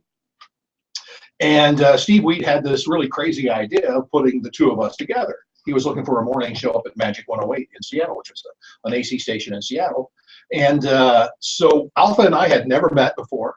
I didn't know about him. He didn't know about me. And Steve Weed got us together up in Seattle. I think we met a couple of times before we actually started the show, right? We did a week of working in the studio. Not being on the air, but overnight. Just, right. You know, just practicing being together and trying to develop some chemistry. And so for some reason, 20 years later, we ended up in Atlanta. So I'd say it was a good run. Yeah. So y'all were together how many years before you made it to Atlanta? Well, see. Well, we were 9 years on the air, actually, in here in Atlanta. So 21 or 11 years before we got to Atlanta. So 11 years before Atlanta. That's still, I mean, overall, wow, just wow. I mean, we're just an immediately base. And I just got a text from somebody, and they wanted to know, they listened to you as a kid growing up and all through high school and stuff, and they wanted to know what was your most memorable time that y'all had on radio live? Right now, this moment. The reunion. Wow. Listen, I don't have any brownies or any money to give you. There's no reason to suck up to us. First of all, you're not getting a date out of this. No, thank God.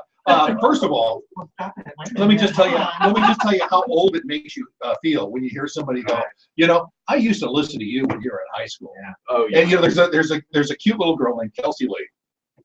And Kelsey Lee, whatever Alpha and I would do on appearance someplace, with a remote broadcast or whatever it was, she would come and hang out with us for hours. And she was, I think, she and her mom. Her mom.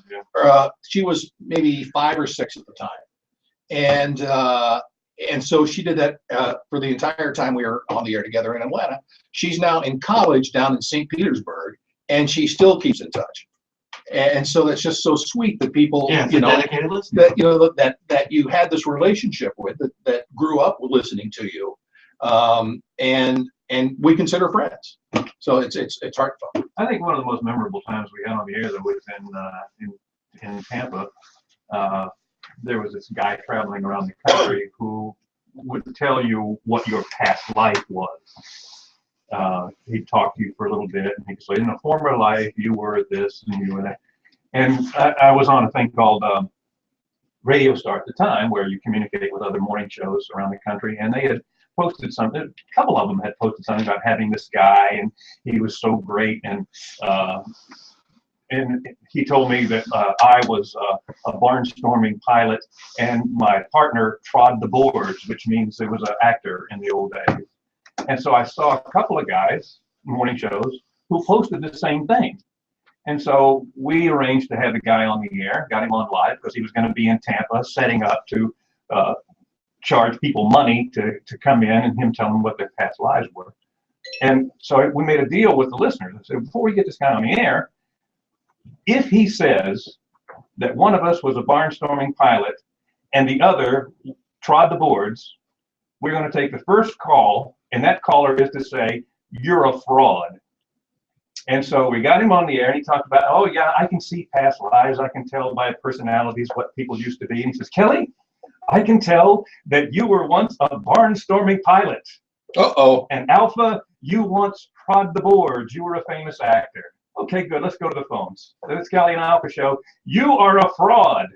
And we exposed the guy there on the air that day. And then we let everybody know, look, don't go to this hotel and pay money to have this guy tell you what your past life was, because he's bogus. And he's telling everybody the same story. Right, which is stupid. You know, make up something else, for crying out loud. I'm telling you, you as Cleopatra, I can tell by your eyes. And when we said that, we said, because you've told other morning shows the same thing. Well, people in radio have similar personalities.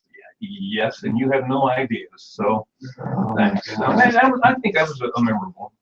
We keep my personality under like a tight lock and key, because if you let me loose, we are in trouble. And then in Denver, didn't we sell a Tickle Me Elmo for like $8,000? Yeah, when Tickle Me Elmo first came out, it was the hottest thing. You couldn't find it, and yeah, we auctioned it. We got one. I don't remember how we got one. I think we stole it. Pretty sure it fell off a truck. There's a statute of limitation on admitting to anything at this point. No, there was this guy. Who, Yeah. Like I said, it fell off a truck, and we did auction it off. It was $8,000. I need a new iPhone in case somebody finds one. Hey, where were we when I arm wrestled a transvestite? I want a transy on the show. If anybody knows a transy, I want a transy on the show. Don't say nothing yet. I am serious. Me and my wife were talking about it the other day. I want to interview a transsexual. Well, I tracked down the Navy SEAL guy, Kristen. I don't know. I bet Brian. Now. Navy SEAL. Wow. You ain't heard about the Navy SEAL guy that He likes to go under and hold his breath. Apparently. he went through a full sex change. I have no idea, but I want a transsexual. I want a transgender and a transsexual on the show to interview. That SEAL's leaking. It happened in Kansas City. Oh, it's Kansas City. Yeah, there was a convention of transvestites and I don't know. There's a group. I don't know what they call it. There's a term for it. But they were our station was in the plaza in Kansas City, and the hotel was just a few blocks down where they were staying. So our gopher guy at the time, Johnny Dare, who's had his own successful morning show in Kansas City for about 20 years now, he arranged to have them come in dressed as they would normally dress at their convention. And our other gopher guy dressed as a female, and he looked pretty hot, actually. Beezer, yeah. Yeah, no, that wasn't Bees. It was Bees. Beezer Bone, yeah. Yeah, Rose. So Kelly got the idea because there was one who was big, you know, and Kelly challenged her. I should call her, I guess. Her to a arm wrestling match. Because that's how I do. That's how he rolls. And so she agreed, and they put their elbows on the counter. And before we said go, she leaned over the counter and kissed Kelly right on the lips. Oh. Now you would have thought he'd been shot with a 30-06. Up until that, she was mine. I had her. Yeah, you did. Do we have any video of this? No, that was just horrible memories burnt in my skull. Much like the hairy butt guy, burnt in my skull. It will be there forever. Now you're giving it away. No one knew the goat was a hairy butt. Oh, they did. Okay. Yes. So how much scope did you go through that afternoon? I don't remember, but it was. They were lovely. They were lovely individuals. Can I ask you this one question while I look you in your eyes? Sure. Like when I lean in to kiss my wife, sometimes I accidentally, like, my tongue hits her lips. My question to you: was there any tongue? Was there spread of my lips? No, not from her. Not at that moment. Could you define what flavor of toothpaste did she use that morning? No, but she did, and it was nice. He starts singing the Colgate commercial when he pulls back. Speaking of that, you see the study where French kissing, you swap a lot more than just spit. 80 million? 80 million Bacteria. Yeah, bacteria which actually turns out being good for you because it helps you. Really, it helps you build up immunity. Exactly. Which is leading up to his next offer. Depends on what street you're on. Atlanta. Which helps you build up immunity. So French kissing is good. And that's the lesson to take away, kids. And you can attach that to a study a few years ago that men looking at women's breasts is actually good for their health. And mono is something that eventually might go away. It is good for their health because it stimulates their respiratory system and whatever else it might stimulate. But the point is, yes, if you want your man to be healthy, ladies, there's your picture, by the way. Take off your shirt and French kiss him. That's all I'm saying. Which probably is why I feel really good right now, because I spent most of my weekend contributing, I think, as a proud American, crashing the internet, trying to find Kim Kardashian's picture. And I did eventually find it.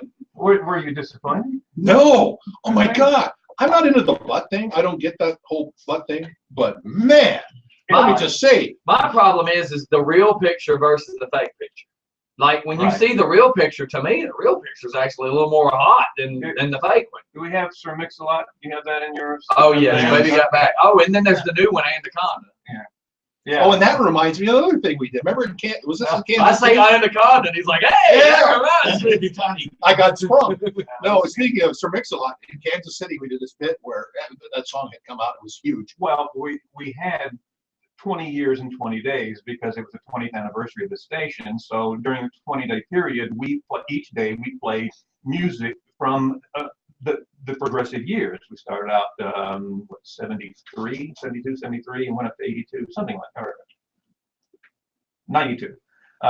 And so, yeah, so we had this big concert at Kansas City Municipal Auditorium, and we had Sir Mix-a-Lot and Marky Mark and the Funky Bunch, Evelyn Champagne King, Technotronic, who else? We had Peter Cetera. Great show. And so in order to give away tickets for this, We were soliciting on the radio to find the biggest butt in Kansas City, and so for like what that was legal. Well, it's not like around here. If we did the biggest ass contest, I'd have all my buddies going, "I'm the biggest jackass." That's not the contest. No, not at all. So for like a week, we had these women coming into the studio, and those that could fit into the studio. Hey, what are you trying to say? Some of them had to come in sideways. We're not kidding. Shoehorns and KY. We had our producer. His job was to measure these women's butts every day. And I forgot the lineage footage. I don't know. There's a couple axe handles, though, I believe. Yeah. Holy Brian, I want. There you go. There's your next idea. Go ahead. Well, we've already done this. I had Brian do something. I wanted something, and then he hit me up with it, and I'm like, ooh, I don't know that we can do that. So. Well, we can say what it was. Yeah, you go ahead. He had asked me, he gave me a project. He wanted a call girl, not a hooker, not a prostitute. Not a whore, not a prostitute, but a call girl. Not a Metropolitan Avenue. Escorts men to events and stuff like that. Oh, a call. Yeah. Right. Let me just before you what I've learned is he wants a transvestite. Now he wants a call girl. Yes. Well, first we wanted the First, we wanted the call girl, until let him tell it, because it's funny how this happens. So he calls me. Could devolve into a Danny Bonaducci thing. Yeah. Yes. Well, he called me, and like 10 minutes later, I was on Craigslist, and I found her. Because that's where you. That's where you go. Sure. That's where you go troll it. And it should scare someone you know where to go to find her. She was a young. The bad thing is that he knew. Yeah. Like in 10 minutes he had her. I'm like, really? Have we served this before? She was a very beautiful black girl. She was very professional and very professional pictures. So I sent her a stunning to, yes, that's She what went I to want. the school? That's what I want right there. Yes. No, I can't do it. Well, then the reality set in of how are we going to have this conversation and keep it PG-13? How are we going to have it and my sponsors not get offended? The good thing is that the show's normally over at 10:30, so most of the businesses themselves don't open as much, but it was risque. But she was a very beautiful. But then I called the sponsors and they're like, sure, why didn't you do it? And I'm like, now she won't return the phone calls. She was a very beautiful black girl, and she very high priced, and she was coming in here to do it for free. She wanted to talk about some of the guys that she escorted. And you notice Brian said high price because he did inquire for later. Oh yeah, I did. It was $100 an hour. I said, well, we can't. Do they go for like 5 minutes? Can you get like $1? I got a coupon. Because really, after 55, after 5 minutes, the 55 minutes is just what, chit chat. So That's wasted time. I told somebody the other day when they said, yeah, it's about an hour. I said, well, so what you gonna do with the other 59 minutes? You're gonna knit? Show pictures of the grandkids? How's mom and them? Would you like to go to Taco Bell? Anything you want off the 99-cent bill. Use my queen for 58 more minutes. Can I put the rest on credit? That's right. I get a coupon so I can come back. Well, that's my story, when it makes me choke profit. Oh my God. I get a rain check. Can you imagine telling a hooker, if this is what it costs for, well, ma'am, I still got 42 minutes. Can you come back tomorrow? No, it doesn't work that way. Can you at least drive the car? Let me show you. He'll drive by the schoolyard. He's gonna wave at the guy he went to school with. Is now the host of the high school coach. What are you doing? That's Look what I that's got. what Daddy's got. Oh my God. And then the bad thing is you're driving by yelling at the high school coach that you went to school with. You're like, look what I got. And he goes, Lucille, where you going here? I thought you loved me for 43 minutes. You tramp. It's gonna be the best 90 seconds of your life. That's right. Do you got a card swipe for the EBT card? And leave me enough on it. I'm going to Kroger to give me a sub sandwich too. Kelly, do you need an adoption? Oh my God. So it's a good thing you don't have a program director to answer to after this show. No. Yeah, And this is all by the fly. I mean, you know, we never have it rehearsed. We never have we can try to have a plan. Try to have a plan. Like we can try to have a conversation about what got you into the start of this, and then things just go away. But we love it. Next thing you know, transvestites are walking around and one thing leads to another. Go get that wig. Well, let's shoot off to a commercial real quick. And Yeah, I got a wig. This is just. That's the only reason you have commercials. That's right. That's right. We are so politically incorrect. Mr. Sponsor, we just want you to know how important your business is because I really got to take a pee. Listen, you know, the good thing is everybody that really knows us knows. I mean, that's the cool thing about Just for Fun Radio is they all kind of know. And they know not to be freaked out. They know not to, don't expect anything to be beautiful because it's not all rainbows and puppy dog tails and Unicorn. butterflies. And look, and we're going to shoot off to a commercial real quick. If anybody wants to call in at 678-760-1556, again, that number is 678-760-1556. But do not call in until we come back. Yes. We'll have several people that call in while we're on break. So, Can I ask a question? Besides that, as we all know, he won't be there to answer the phone because he's got to pee. I'm going to pee. Hey, that's right. In this next song, I'm loading up just, actually, I'm going to load up two, well, yeah, these next two songs. How badly do you have to pee? All right, we'll be back. Look what I played. This goes like out a with lady. transvestites. Doing the butt. Oh my God. Dude looks Dude looked like a lady. Yeah. I should have played that too. Oh my God. In honesty, they weren't very attractive women. Well, you know, I don't know if you ever saw the movie Murder by Death, but there was this part there where this guy who dressed up like a woman, and James Coco was the character. He was supposed to be a bodyguard, and he says, "To be honest with you, as a man, you are passable, but as a woman, you're a dog." That's kind of the way these are. You're a dog. You're a dog. That's kind of the way. Yeah, that was a rocking weekend in Kansas City when they all came to town. Yeah, they did a lot of shows down there at Burkhart's. My buddy used to work down there. He goes, "What are you doing?" He said, "Well, of course, he was gay." And he was like, I said, "You and the wife just sitting here watching TV?" She goes, "He was right down here on the bike dinner." I said, "Oh, what's going on?" He goes, "They got the drag from the show." He's going to laugh. I said, "Yeah, I do." So we go down there. I'll tell you the craziest, some of the craziest stuff that I've ever seen is in Atlanta when we would do the Pride Weekend parade. Alf and I would ride in the Pride parade. And you would see more guys, girls, having the best time of their lives. They know how to have a great time. That's the lady seal. I'll be damned. Yeah, I had a picture pulled up. 21 years in the military as a Navy SEAL, and got out. I wouldn't like that. The guy called Go Pat. She got out of the Navy and decided to go chase some submarines. We're just sitting here. That's the Navy SEAL. Are you? That's I true. like the tight seal. You can hear it? Wow. He's got Well, you should call it. great Distinguished Medal of Honor, and The biggest thing is everybody sees me post it, um, but they never check it out. And then they check it out and go, "Oh my God, I've been missing it." I'm like, they said, when did you start this? I'm like, 4 years ago. When you start having people over there. You can tell them the You know, time. always had people. Because we did not Y'all show. didn't always own the south. Okay. No, I was in Snellville for a long time. My family built almost the neighbor. This is my grandma's house. She lived here since the 80s. I came to a party at this house. When I was Good. in high And in exchange, I'll tell the time. What year would that be? My grandma got here in 19. school. I couldn't. Like Mike, eighty. or is he out there? It was, I graduated in 90 from Rockville, so between 86 All right, look and at baby. 90. I swear to Yeah, you. because listen, I was at a party. in the 80s to 90s, when my grandma got out of town, me, my dad, and my uncle had parties here. Woody Crawford, all of us from Kicks would be here.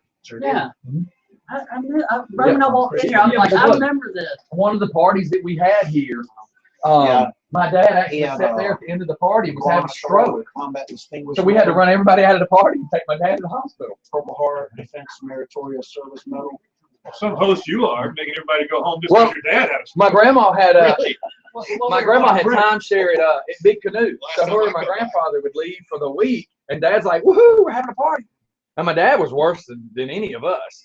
You know, here he was in his 40s, and he thought he was 18. So we would always have parties, and everybody get out there playing the boat, and then at the end of this party, one time he walks in and he's laughing. He sets his beer down right here, and he sat down. And he says, "Man, I'm not feeling good." And he leans over, and when he leaned back up, his face was as red as that shirt. And I'm like, "Oh God!" So now all of us are drunk, and we got to drive him to the hospital. Because they don't have ambulance services in Conyers? We were a little scared because if you call the ambulance, who else is going to show up? The cops. And now you got all these underage drinking here. So I'm like, I'd rather take the chance of driving them. I was telling when I came to a party here when I was in high school. Oh, yeah. And my family, they built on the other side of the lake. They built a lot of the houses in that neighborhood. With the they built the Hurst family, George Hurst, and then also Ben Gross. Now Ben Gross, he built Philistone, and then he came in and finished up this area. He was actually a part of the Anne Frank story, the Diary of Anne Frank. And he used to go around the school selling him. He was one of the actual characters that hit up. One of the Nazis? Yeah, when he hit up in the attic and everything. Yeah, he went through a lot a long time ago. His son got involved with building, and he fell off a steamroller. He got ran over by the steamroller. I mean, That puts a whole new meaning to a steamroller. You can't outrun a steamroller? yeah, I've been here all my life and seen all this. I walked in here, that's first thing that popped in my head was. Things that go like this now. First thing that popped in my head when I walked in this house. Listen, I he remember started putting a beer on that camera right there. I can't What was that movie? Oh, that's just the way he said it. Yeah, he fell off a steamroller and got run over. Do you have a coffee maker anywhere here? That's what we were joking about. We'd have to make some. We had one down here. Invite me to lunch, make me pay for my own lunch. He's here. I don't have What time show over? We get 10:30. We kept saying we need to get another coffee maker. I can go make you a pot. We had one that used to do the Keurig thing, Right. And it broke. So no, we gotta get don't another. bother. It's all right. Don't do any trouble for your guests. I'm sure we'll be just fine with our coffee. And that could be the next. So my wife must have yeah. heard me just say, "What is Grandma's house? It's your home. You don't live with your grandma." So apparently I said something and it came out wrong. Was your grandma in a closet somewhere? Listen, we don't need to talk about this house is haunted. And there's no lie. Like, when you're downstairs, we can hear people walk. Computer cuts off. Oh, yeah. And we see I shadows. don't know how you feel about haunted houses, but we I've laugh heard all the that time. also. I've never, I've actually heard that I've also. never What? seen a About the shadow. house being haunted. Yeah, this house is Yeah. haunted. I've heard that. And I was sitting here and I was like, I looked over and it's like somebody walked out of that room and that room up there, the shadow. So, And now we tell people Yeah, don't say I'm like- grandma because every time we say grandma, weird stuff starts happening. oh, but the weirdest thing we had was the other day we was Oh, doing, yeah, we were let's do doing the YouTube stuff, and Scotty goes, "Go in there and where I like as a call-in so we can see if our call-ins can be heard on the YouTube." So I'm standing in the back, by myself on the phone. I said, "Hey," I'm doing Timmy's voice, and I go, "Oh, I love you, Scotty." And you hear somebody, it sounds like a cat, but he doesn't have cats. You hear, "Oh," and we caught it live It's on YouTube. on YouTube. Well, here's what's really crazy is one of the Rascal Flatts songs that's not on my playlist. So this is like a month or so ago. And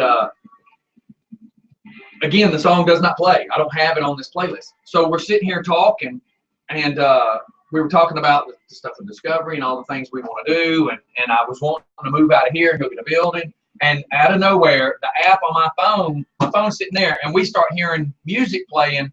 And I'm looking at everybody's phones, and they're like, "It ain't mine." And I go to pick up mine, and as I pick it up, it's Rascal Flatts, and it says, "I hope you get what you want, what you deserve, and all your dreams come true." And it's my app playing it but it ain't playing because it's not on there. And we all kind of look at each other and go, oh hell, what was that? I mean, we heard It it. was We're crazy. Like we we're all live. heard it. We're hearing it. Y'all need to download Ghost Finder app on your phone. Well, we've had some ghost hunters come in here. Really? But we couldn't figure it out. And They got called for a second. it was playing, but it wasn't playing on his app. Oh, so ghost hunters get coffee. Oh. See how it is now. I can go make you some coffee. It just No. I don't mind about making you guess. Don't, yeah. Don't put My yourself wife out. said today, she said, Like when the show's over, you better go buy a Keurig so these guys can come home. Don't put yourself out like I did for an No, I mean, hour and a half drive to get to Conyers. I know, yeah. From Hey, we need to civilization. go into that too. Yeah, You know, we're gonna tell. We gotta go into that. Swanee, I forgot to have you have to have a passport to get here. I mean, it took me nearly 2 hours. Holy cow. This is why we need to build an old town.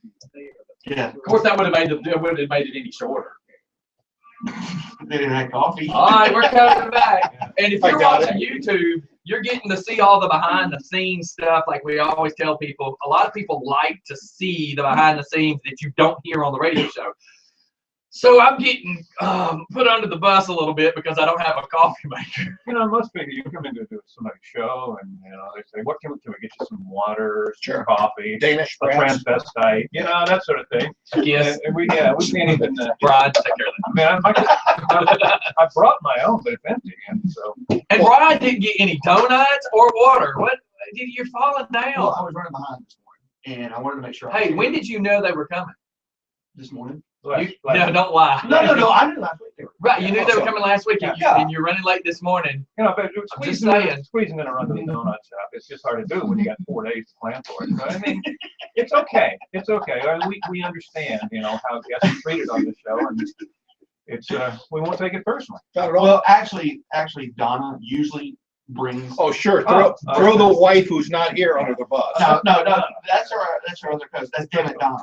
Oh, But she called in with a migraine, and usually Cindy, that's convenient. and Cindy usually does it. So I'm gonna throw her in the bus. She's not here this morning. So. What? You suck. Two women didn't show up because we're here.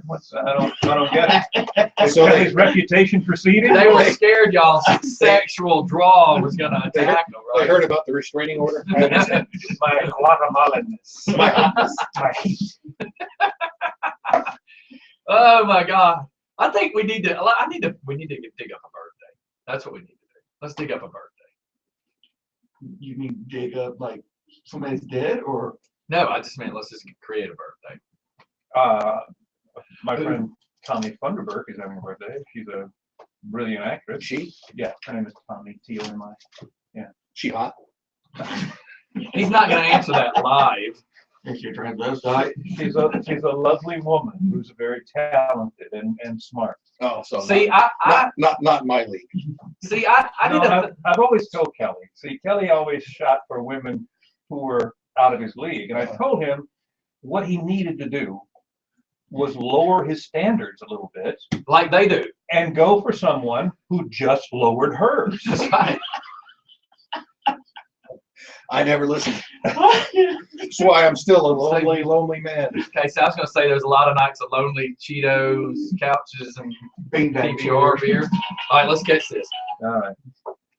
Just for fun. Maybe radio. it's Tommy. Might be. Good morning, Scotty. Hey, what's going on? You have a new number. I do. Oh, never mind. I forgot I had to reset this phone. Go ahead. Okay. So what's going on this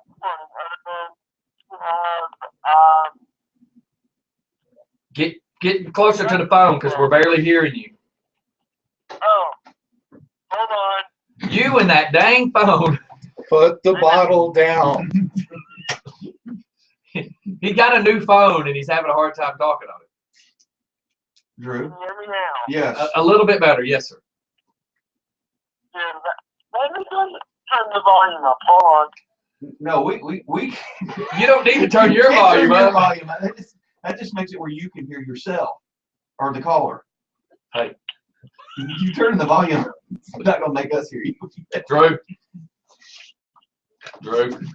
Can you hear me now? Yes.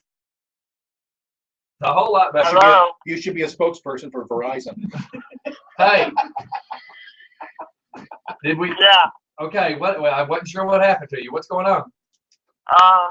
Nothing.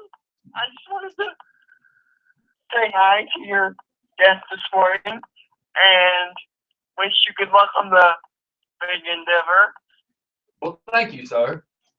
and ask him how his show's going because it's awesome. Even though I don't have what's the network? I'm lost. You talking about Cinemax? Banshee? Yeah. Yes. Oh. Yeah. Yeah. And Alpha, this is Drew. Hi, Drew. He's one of our This is Drew here. one of our listeners that listens every day, and he calls in every now and Well, awesome, Drew. Thank you. The show's going very well. Season 3 will premiere January 9 at 10 p.m. It's a Friday night on Cinemax. Season 3 will be a very good season for my character. And by very good, I mean it'll be a very busy season, interesting, dramatic season for my character, Israel Proctor. So I wish you had Cinemax so you could watch it, my friend. Well, I don't have Cinemax, but I watched it when we had the free promo weekend. Oh, yeah. So, Cinemax will probably do that again, especially as we get toward the end of the year, as they're going to promote season 3 for Banshee and some of their other series. They'll probably do that again, so where you can watch for free. And occasionally they will put episodes on YouTube, but not very often. So hopefully, really? Yeah, hopefully you'll be able to catch some more. Yeah. what about Netflix? I thought it was going to be on some Netflix. Not on that. They are keeping a very tight rein on everything, on the whole thing. It's right now only on Cinemax, on Sky Network for those folks, for anyone who may be listening in Europe or in Australia or elsewhere. and another thing, the reason why I'm calling is because I just fell in love with the character Rebecca Proctor. With Israel Proctor Um, or Kai? no, Rebecca. your niece. Oh, my granddaughter. Your granddaughter. Oh, of course, Yeah. horn dog. Of Yeah. course. Get in line, buddy. Lily Simmons is her name, and yes, she's quite lovely. Let me see if I can show Yes, you she is. Yeah, she's a hot tamale. that. Yeah. Yes, she is. And of course, Drew. Alpha's going through his porn stash right now. No, I took that picture Oh yes. just for Kelly because And let me tell Wow. you, that town knows how to get some. yeah, it does. And and Alpha, the last time you called in, you told us that they were moving from North Carolina to. Is that still in the works? No, it's definitely happening. Yeah, it's going to be season 4 will be shot in Louisiana. The reason Georgia, by the way, Georgia just last year had more movies shot here than California did. Wow. Georgia has a tax incentive that allows for the production of TV and video that provides a great deal of incentive. North Carolina had something similar, and then they decided it wasn't worth it, so they drastically cut the incentive program, and TV shows that were shooting there decided to move out, and Banshee is one of them, and they'll be going to Louisiana. Louisiana, by the way, also has a great program for tax incentives, and they're doing great business. But Georgia is just absolutely booming. There's another studio that'll be coming online here very soon. This will be the film and TV capital of the world. And I wanted to ask you if I could get an autograph. An autograph? Yeah. I'd be happy to. Yeah, we have nothing for him to sign. We'd have to find something. You have I- printed sign. Okay. We'll get something printed off. Be happy Thank you. to do that for you, Drew. And Thank you. Thank you for asking. But I just love your show because it is awesome. Well, I'm glad you look, share everything on Facebook. You know, that's my biggest thing I ask everybody is everybody will share the stupidest little picture of a gag. Like I shared something about feeding my dogs the other day, and it has like over, thousands and thousands of views at this point. And I'm like, God, now people just share my logo like that. Yeah. Oh, tell them about the text message text messages that I accidentally.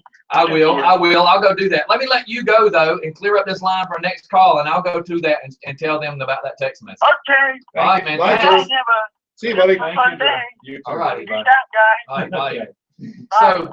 So he's using Siri, and let me see if I can get the page to pull up, because that's the funniest part is that he's using Siri. He goes to send me a message, and Siri apparently doesn't catch his voice very well. And to give you the gist of it, Oh my God. see if I can pull the picture up actually, just because I make it a little funnier. He's speaking into the phone, and I've accidentally sitting here with this, and used to the joke is if you got smart. Hold on, let me catch this, and we'll go back to that. Hold on. Just for fun. Hold on. Okay. Just for fun. No, Go ahead, you. He was holding on me. yeah. Oh, me. Hello. Yes, you. Hello. Yes, you. Hello. Hi, this is Melissa Clark, or Missy Clark. Oh, hey, Florida. Missy. Calling from St. Pete, Hi, right? Alpha. Hey, girl. How you doing? What's up? How are things in warmer country? Well, it's not so warm today. It's like 65. Oh, but, please, cry me a What a river. shame. It's 28 degrees outside. well, Yeah. we just had we had a perfect Chamber of Commerce weekend, so it was a little hard to go into Monday with all the rain and cold weather down here. I've known Missy and her husband Mike's one of my best friends since we were in Tampa, St. Pete. They were my neighbors. Actually, Missy wasn't, Well, I wasn't. but Mike was. And That was his other girl. yeah, the other girl. And then We'll get to that later. Mike got smart and married Missy. And Yay. you guys were up here for a while, and you moved down to Florida. So it's been a while since we've seen each other. It has been. But I wanted to share a funny story with Kelly with you. I mean, there were so many that it's hard for me to pick out one of the better ones. But Kelly was down visiting in Florida one weekend, and we'd had quite the fun, and we had stayed out late one night. And because of that, the boys were both snoring horribly, so I slept on the couch. And about, 2 in the morning, I hear this shuffling in our kitchen. And I'm hearing this. Was it Waterhead? Somebody mumbling to themselves, and then I see the refrigerator door open, and I'm hearing this, woo-hoo, Ricky Bobby, woo-hoo. And I raise up off the couch, and I look, and I went, it was one of those don't look Ethel moments. I went, oh my God. Kelly is standing there like buck naked. Wait. Kelly's buck naked in your kitchen? Yes, in our kitchen. Uh-oh. What happened? Uh-oh, hang on, we just got. Oh, there we go. Okay, well, we lost you for a second there. So he's standing buck naked in your kitchen, and what happened? Oh, he was buck naked in our kitchen, and he's opened up the refrigerator because he's come out to get something to drink at like 2 in the morning, and we had been talking about Talladega Nights, the movie. Uh-huh. So all of a sudden he's going, Ricky Bobby, woo-hoo, Ricky Bobby, woo-hoo. I'm sure that's an image Bleach won't take out of your brain. And of course, I immediately, fall back on the couch because I'm like going, I want to erase all of that from my mind, my vision for the rest of my life. But it still haunts me. Yeah, how many years has that been, Miss? Oh gosh, probably at least 7. And it's still there, isn't it? And how many years of counseling Yes. as a result? It's definitely still there. Woo-hoo, Ricky Bobby. Absolutely. Well, you guys sound awesome. It's so great to hear you back together, even if for a fleeting moment. But just want to let you know I'm still listening, and I've got you on loud and clear. Thanks, Missy. Awesome, and thanks for listening. Oh, absolutely. I'll tune in again. Oh, please do. Wait a minute before you go. What part of Florida are you in? We're in St. Petersburg, St. Petersburg. And Tampa, St. Pete area. and you're having a cold trend. You said it's 68. Yeah. 65? Really sucks, right? It's 65 today. Yeah, you got But snow. it's going to get a little colder. I think it's going to be down to 50 tonight. Oh, my God. They may have to put on some socks. You I might want to. actually do have on sweats and socks because it's I won't be the only one putting underwear on today. You might want to go put the little styrofoam thing around your faucet. Yeah, you never know. You Well, got I actually chains for your put the tires? space heater on in my office, so. Get the chains out for your tires. Very funny, gentlemen. Well, Very thanks for funny. calling in. Definitely check us out. We try to keep it real. I mean, this radio station is probably one of the most real I mean, literally, we will discuss anything. We have no shame. As the saying is, no shame in our game. We'll talk about anything from a loose tooth to a bad nose hair. Yeah, and make sure Well, this does remind me of morning radio many, many years ago versus all the stuff nowadays where it's so politically correct. So Oh, yeah. It's definitely been an enjoyable morning. Thank you all so much. Oh, well, thank you for listening. Hey, and make sure you go to YouTube and you type in Just for Fun, the number 4 Fun Radio, and you can pull this up live, this interview up live and watch it. Oh, awesome. Okay. So, All right. Well, thanks a lot. and tell all your friends. And then I will. you can see that we just got coffee thanks to Bill. Well, my wife was upstairs listening apparently too. He went up and made coffee for us. So Your wife is upstairs listening? Yeah. She changed. Oh, so you do this in your basement? Yeah. Yes. And it's crazy. Yeah, that we're it not in is. our underwear now. We're not in our underwear. he lives in his Oh, grandmother's Lord. basement. Okay. Right. This just goes downhill from there. Oh God, here we go. Well, thank you for calling in. Let's leave on a high note. Yeah. Thanks for calling in. Bye. Bye. All right. Thanks. Bye. Well, what's crazy is I started this, no lie, I started this in a room that was 8 foot by 8 foot. And that's where it all began. So prison. And then when the warden came, Yeah. what are you doing here, man? I was, Hey!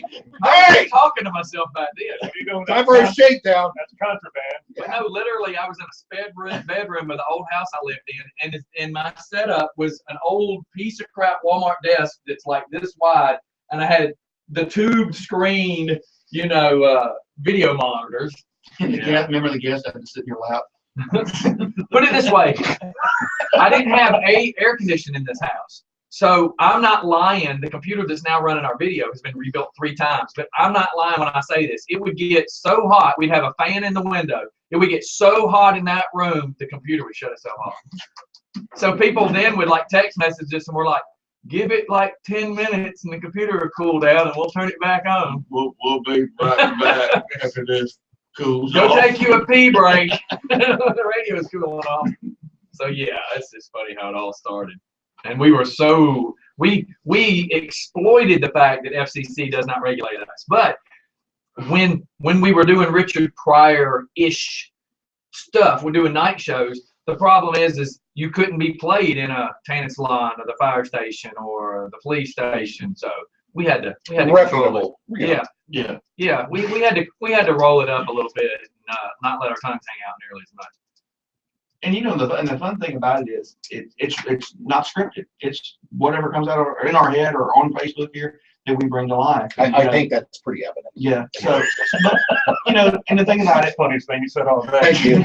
and the thing about it is, with me knowing everybody that I do know and meet people through Alpha and everybody that I've worked with on sets and stuff, it's really great to be able to bring people like Alpha and you guys in, and John Cap and have Stan Houston call in from Alabama, and just to call in and say, hey, because it really shows how much we've grown. Yes. And we're really, really growing, and we got some things that are popping. We got Cindy that comes in on the show.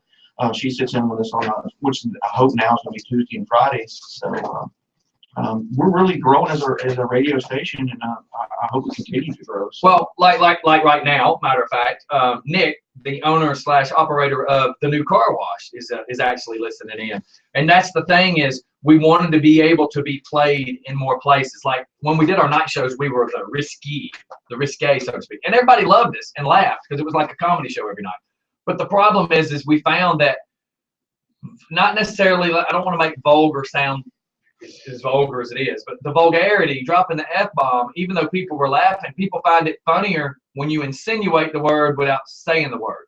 It adds more humor. True. So we just decided not to do it, and therefore, like, the car wash can listen. So that's why we try to keep it as PG-13 as possible. And Nick actually was wanting to know about coming in and doing true car wash confessions of the stories from the car wash. And I'm like, sure, are you listening? And he says, yes.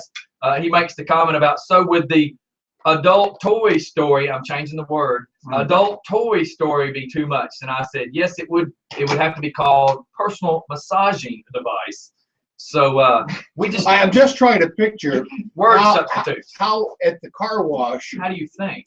the Under the adult massaging thing would come into play. Well, think about this. I think most women call it a gear shift. When you get out of your car, they get in your car, they hopefully don't floor the gas and slam on the brakes to drive it around and put it into the car wash, and then it comes out of the car wash, and then they back it out. So anything that may or may not have rolled out from under the seat Came unlodged. gets noticed while vacuuming. I'm coming to watch. Well, Like a pair of thongs gets sucked up into a vacuum cleaner nozzle, you know, and then the dad or the husband wants to. Can you imagine the dad, for instance, me looking at my 18-year-old who borrowed the car and me going, why did I find a pair of your thongs under my seat? Now, this is not a true story. I'm using this as an example. I don't want anybody. well, first of all, he's your son and he doesn't wear thongs. So, but that's those kind of things. Like, why were there thongs under my? I will tell you a true story. I'll let you finish with this coffee. So my great grandfather, my whole life, my great grandfather went to church every Sunday. We were all at the house at noon. We would do our fried chicken. We would do our okra. We would do all our Sunday cooking. The whole family would be at a table big as this. Then him and I would go walk his dog and walk down the railroad tracks for a few minutes. Then he'd put me in the car. We'd go to Dairy Queen, get me. Now, this is my great grandfather, Mr. Religious. Now I go scrolling. I say scrolling like it's Facebook. I go looking through pictures and I find pictures of him like on the back of a 54 Merc with a cigar, a wife beater on, the pimp hat pulled down, and a bottle of moonshine. That's a grandfather I didn't know, right? Here's the part I didn't know. So when my grandfather has his Alzheimer's to the point they pull his license, they gave my dad his 1976 red LTD white leather top, white leather interior. Now this is my grandfather who goes to church every Sunday. So my old man goes to clean out the car one day and finds a set of panty drawers under the driver's seat. Now these were some fairly large panty drawers because you know as women get older, their underwear get bigger and higher. So this woman must have been about this old at this point because these things you could have made a flag or sailed a boat with. But the funny is how did my grandfather get a set of drawers under his seat? This is the question that forever we've been trying to ask ourselves. You know, Maybe they weren't someone else's. we don't know. Was he wearing them? We don't know. Was somebody else wearing them? You might have ran out of gas back then and Set sail. set sail to coast in.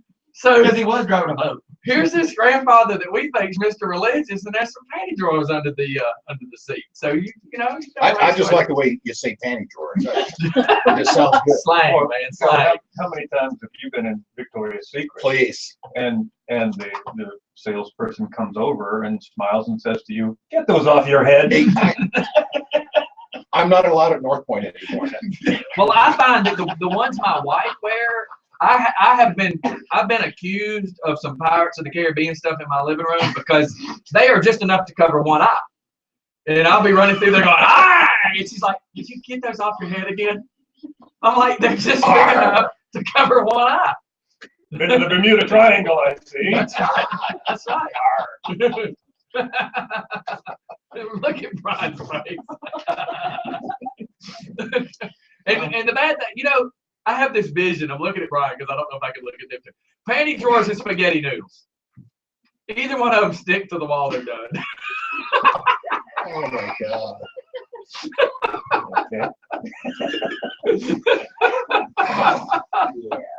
Oh, jeez. So I drove all the way here from Roswell. Yes, let's go with that. Let's go with that. He wanted to do that with his son. That's one of them. How about those trees moment? That's what we say. How about them trees? So Kelly, what were you expecting when you got there? Well, I didn't expect this.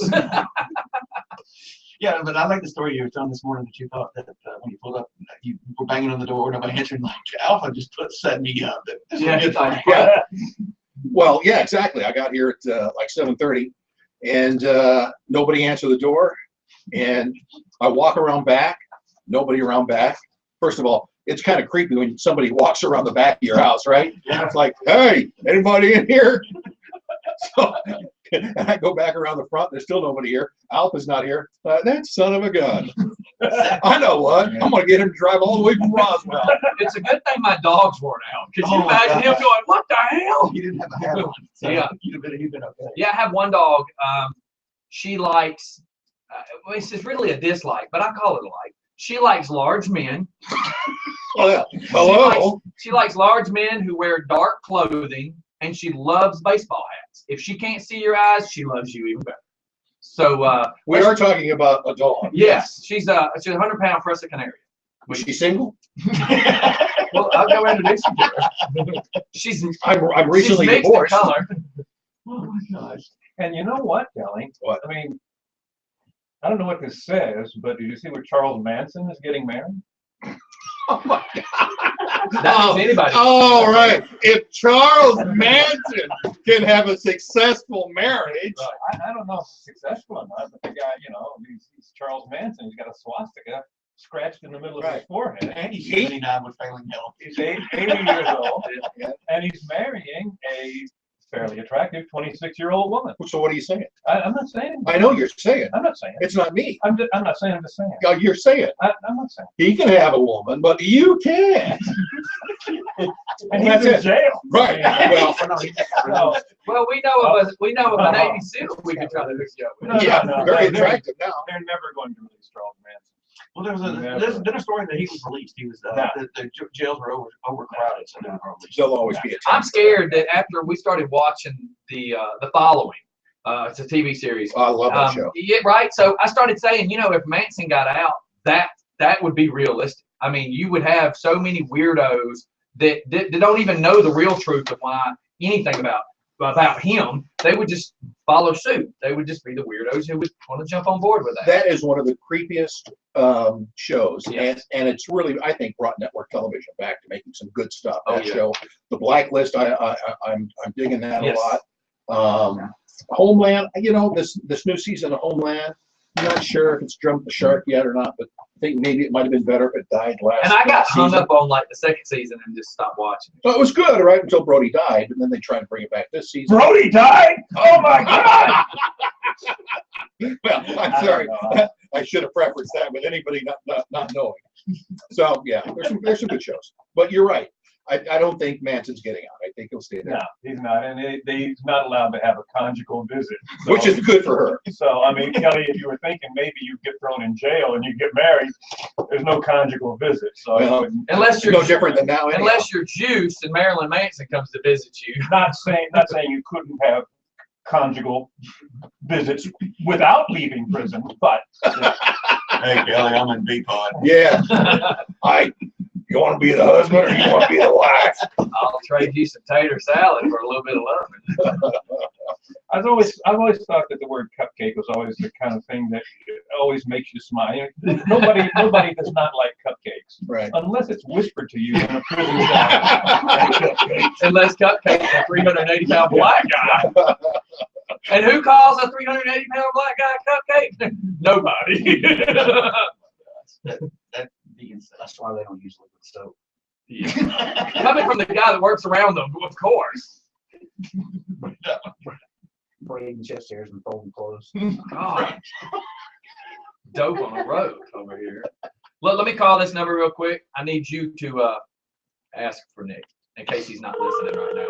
Who? Nick from the car wash. Who you want? You, just anybody. You lost your personal massage device. I guess now you know how excited Nick is I here. guess we know Nick's listening. Does Nick also cook meth on the side? Does he own the car wash? Nick's like, I am not answering this. We've got it where nobody will answer the phone before 10:30. I mean, it's literally nobody will answer. Well, it's Nick. Hey, this is Joey Buttafuoco. Joey Buttafuoco, hey, how you doing, man? Hey, look, you just cleaned my car about 20 minutes ago, and my girl, she left her personal massaging device in it. Did you find it by chance? Or you combing your hair or something with it? Well, you know, there's not too much hair on top of my head anymore, so I'm sorry about that one. Okay, well, don't go brushing your teeth or anything like that with it, you know. It belonged to her. Oh, okay. So, how's it going down there? You busy doing a lot of calls? No, they would be ice cubes right about now. Oh, so you're not open today? Well, not right now. We're gotta wait until it gets a little bit warmer out there. So why are you calling me and harassing me again? Oh, I'm harassing you? Yeah, you called me, didn't you? I thought you called me. Oh, maybe, Yeah, we was returning your call. maybe I did. I don't remember. Now we got another one. Hey, let me catch this one. We'll hit you back up. Yeah, this one might be more important. I'll holler back at you, Nick. All right. All right. Well, the bad thing is we can't afford one big nice answering service. Really, Just for fun radio. Just 2 lines. Is all Can't you even need. afford coffee for For God's crying out loud. sakes. Well, good morning. Well, who is that? That was Cindy. Well, hey, babies, I'm so sorry I'm not there, you know. All you handsome men there keeping me warm. So Did you call the right station? Yeah. You just said handsome. yeah. Y'all gonna have to put me a bedroom over there if you want me there that early, you know. Well, I've got Yeah. one. Turning this into a profit deal then, huh? What, a ride from Roswell? Carpool. Yeah. I don't know what the word conjugal means, but Conjugal, what you talking about? She's married. She didn't know about that either. Yeah. That's right. You got that right, baby. So how you doing this morning? I'm good. How are you guys doing? Morning, Kelly, Alpha. good morning, Good to man. see ya. So a pleasure to meet you. Well, Sure. Yeah. this is Cindy from the hit show Auction Kings. Hey, Cindy, how are you? Oh, you do Auction Kings? hmm Uh-huh. Yes, sir, I do. But they're not, Sorry, there's we're not filming. They're not filming right now, though, correct? no, we're not filming anymore, but we had a really good time doing it, you know. Oh, so it's Fun. just a one-shot deal? Well, we had 4 seasons, you know. It was fun, you know, and people still come in from all over the world, you know. I watched a few Yeah. times. I enjoyed it. I was right here in Atlanta, right?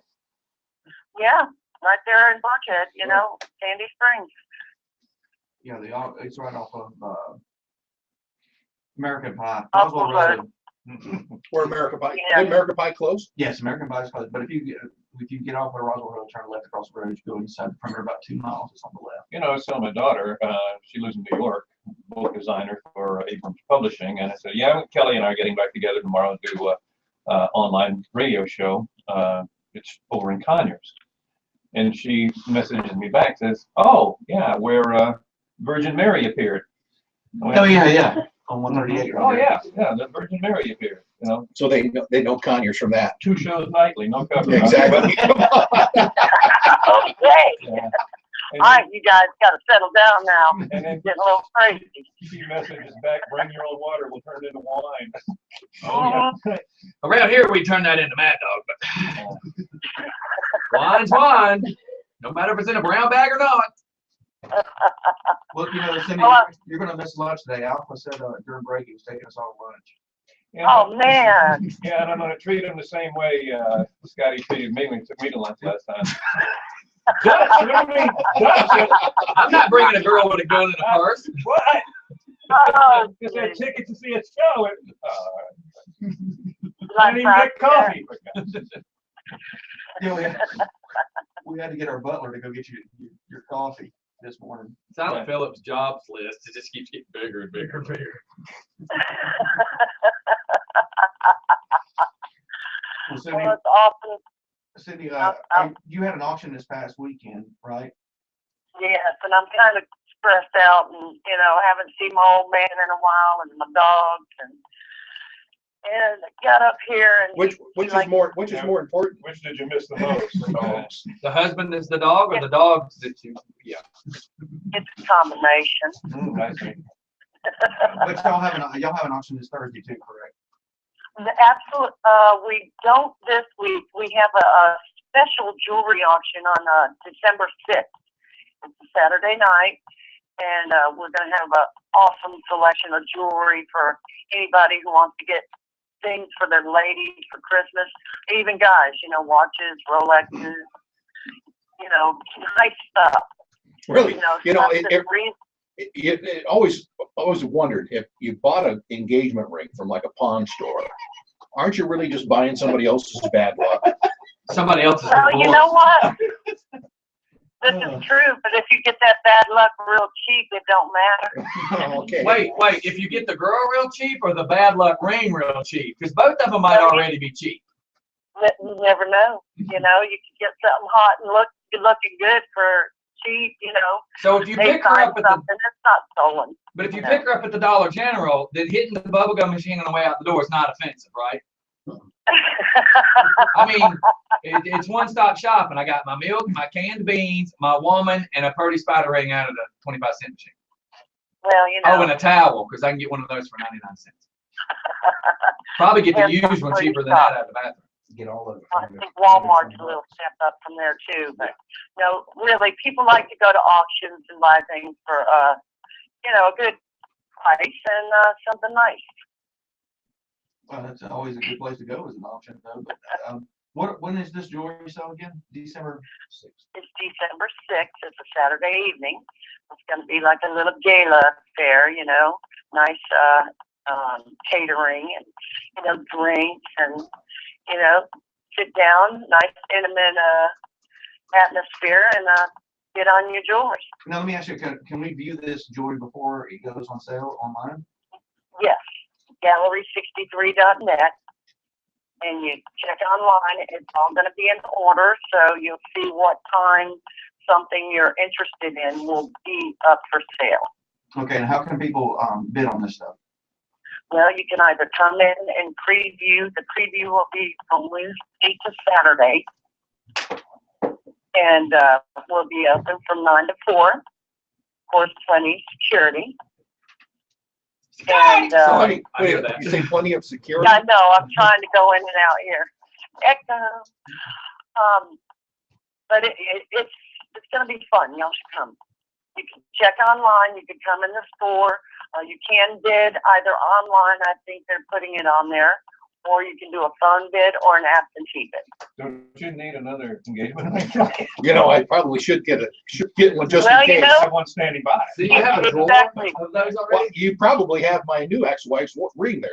You're probably going to auction that one off. How many times have you been married? Twice. Well, if you Wow. got any leftovers Gotta out there, bring it down. You go there, you go, wow, this looks familiar. Yeah. Oh, darn. I haven't seen that in 10 years. Well, look there, it's online. Yeah, Damn it. Yeah. has somebody else's initials etched in it all of a sudden. That was a fast turnaround. But we try to hook them up with the people with the same initials. Same thing with my towels. No. You know, I used to make a joke, and this is crazy because I did date a couple of Christies, and it was actually kind of cool because I've never called the wrong name. I really did date a couple of Christies at the same time. What, did you have to run in the bathroom so you can know her name? I'll be right back up, Christy. I remember I had a blind date once, and it was here in Atlanta. I had a blind date, and her name. Remember the South? Her name was. It wasn't me. I thought her name was B. It was one of those three-letter names. You know, B, or you know, any other three-letter name.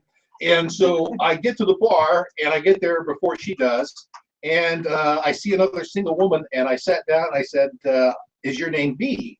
She goes, "No, it's Sam." Oh, and so I just pick my drink up and I leave. 5 minutes later, same girl gets up and goes, "Are you Kelly?" "How did you know?" her name was Sam. Sam B. Sam. It's 3 letters, so your odds look were- at. Oh my God. Y'all crazy today. Yes, ma'am. Crazy. And you didn't put 2 and 2 together. Sam B. Oh no, Kelly two and two. seldom puts Two. 2 and 2 together. Ciphering is not one of my strong suits. When he does, it never comes out to be 4. It's somewhere in the range of 3 to 5.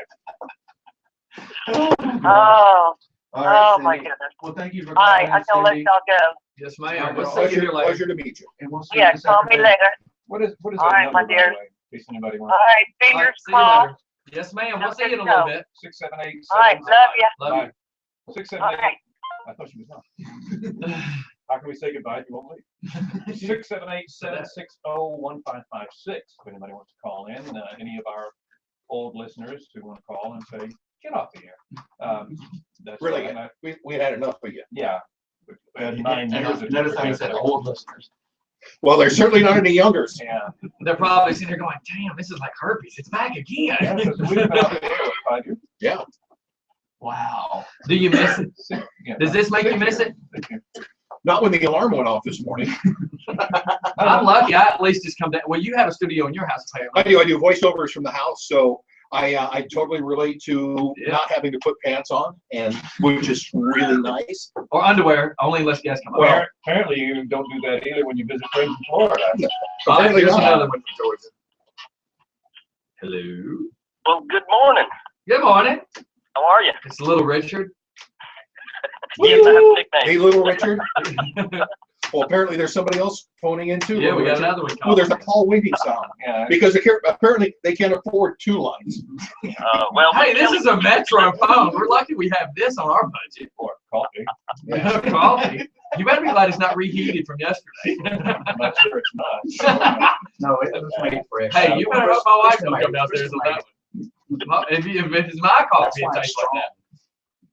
So what's all going on, little Richard? What's call this number about? I'm actually just enjoying the heck out of the show today. For one, apparently the atmosphere is perfect for the hotspot I have to use to listen because I have had uninterrupted. Is that a rash? Apparently, I don't know. Hang on, let me check. No, I'm kidding. Put us on the hold and go check. Oh me. But no, my wife and I used to wake up to Kelly and Alpha every day, so we enjoyed the heck out of the show. Yeah, that was the other thing when a woman would call and go, I wake up with you every morning. Really? How about you make the bed before you leave? Right. And that was Kelly's hotspot. Yeah.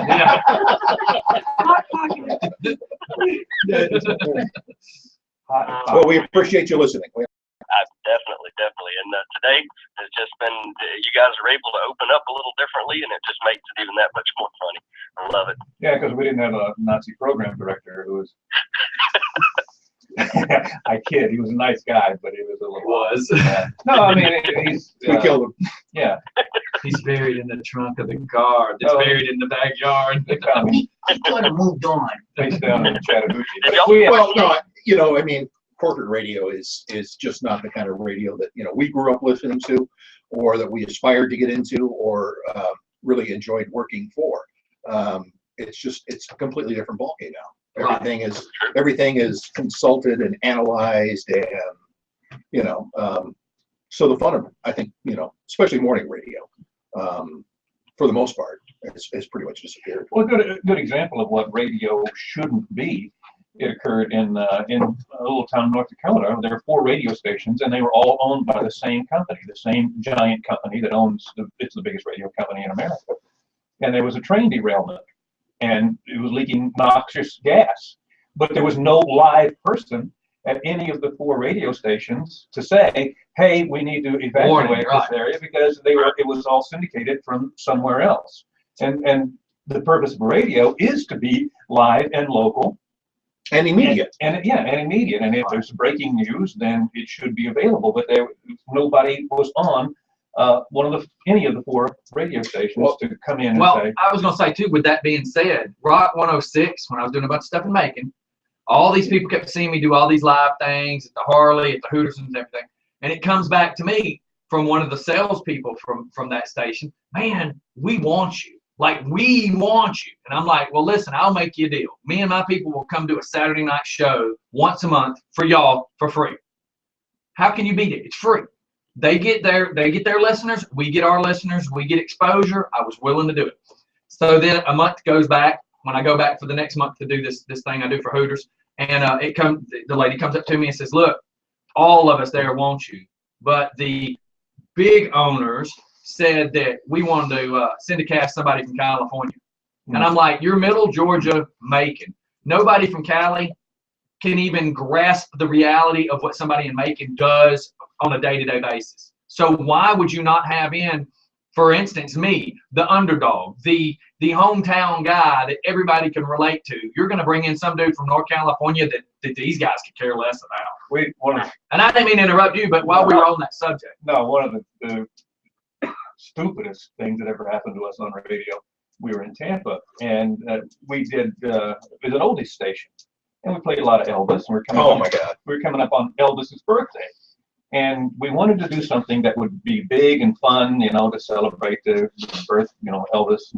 So we said, here's what we'll do. We'll have because there were several Elvis impersonators down there who were quite good. We have this big concert on Clearwater Beach with an Elvis impersonator. But to start it off, we'd have a plane fly over, and a bunch of Elvises would parachute out of the plane, landing on the beach, and then the concert would start, and it would be free for everybody to come. And we had done all the legwork. I mean, we found there was this parachuting club, and they were willing to dress like Elvis. And I think we called the FAA to see if we could get approval for the flight. And so, I mean, it was pretty much done. It was going to be this really fabulous way to celebrate the king and do a really fun thing for the audience. We went to the general manager, who seemed more like a kind of guy who would be in the background of a Sopranos episode. Way in the background. Yeah.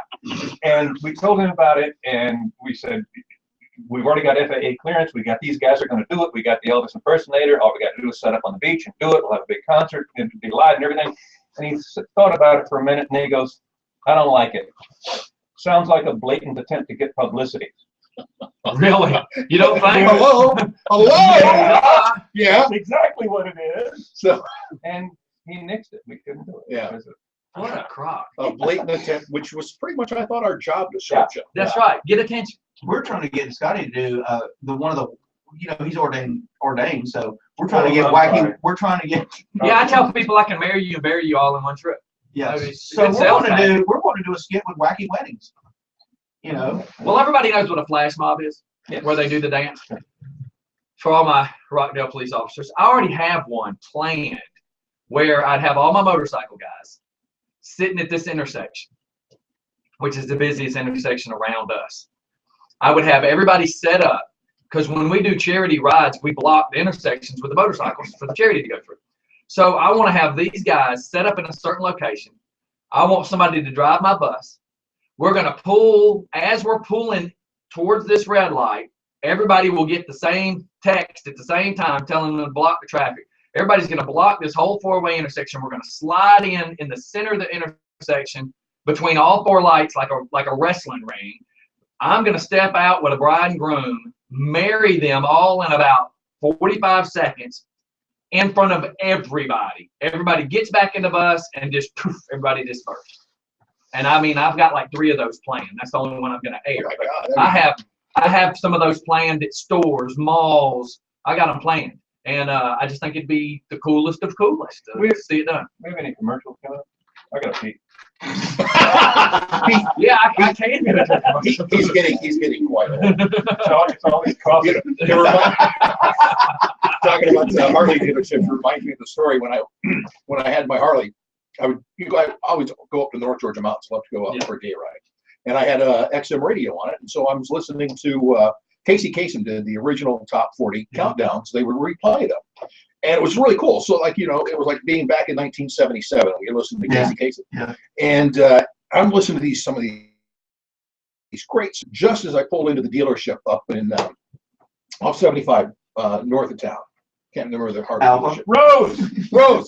So, and they were having a bike show, Cartersville. Yeah. They were having a bike show, so they had all these Harley guys, all dressed out. And I got the stereo just blasted. I forgot what song it was. It was a really good rocking song. But just as I pulled in, it's the Carpenters, Close to You. Oh yeah. I was like, oh my God. I felt like I had to turn in my Harley card. Here you go. Now my boy Joe Lever, he's a mechanic. He's listening right now. He says, and he swears by this, he says, Scotty, I just don't know what to do. He says, every time I'm listening to you, he says, I will have you blaring on my motorcycle. He says, and he's got a big Ultra. So he's going down the road, listening to like Saliva's click, click, boom, and he's listening to Marilyn Manson. He's listening. He says, all of a sudden, I pull up to a red light, and it's like, I Miss You, or Girl, You Know It's True by Milli Vanilli. He says, like, I'm riding down the road, like Bad to the Bones playing, and he's like, yeah. And I pull up to a red light, and all of a sudden it's, Girl, You Know It's True. And he says, people look at me, and I'm like, oh, crap. You play Milli Vanilli. I would ride up to the North Georgia mountains on Sunday mornings, and I'd have my AC/DC CD and cranked up, running Highway to Hell as people were filing in a church. Right. From the highway. But me and my wife were riding with Joe and his wife the other day, and we actually pulled up at a red light, and sure as the world, sound whatever, I Miss You Sadly, Truly, Deeply, or something came on. I'm like, oh my God, I thought I deleted it. And he's sitting at this red light like, I look bad ace right now, don't I, Scotty? I'm like, I'm sorry, dude. I'm sorry. I'm sitting here next to you, and not only is my station playing, my mic's got my name all over it. Now, who really looks stupid? So, little Richard, you're still there, apparently. Oh, I'm sorry. Were we talking to someone? Sorry, Still uninterrupted, good old uninterrupted listening. No. Little Richard's one of our many dedicated listeners. We probably have 10 super duper listeners that are always listening, and you might not hear from them for a day or two, but trust me, they know. So out of your 11 listeners, you have 10. Yeah.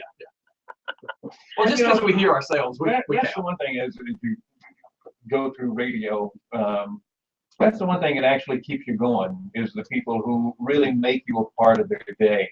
You know, that you become friends with. You know, I mean, they relate to you on a much deeper level than just, oh, I hear that guy on the radio. I mean, you care. Little Richard. You care about, Tutti Frutti already. You care about these people, and they care about you, and that's one of the beautiful things I think about radio, and what helped us a lot along the way is have those people who we knew would always be there. And you don't realize what an impact you can have in someone's life. I mean, you know, we would do our thing, and we hopefully we would entertain you and give you reason to laugh and have a good time.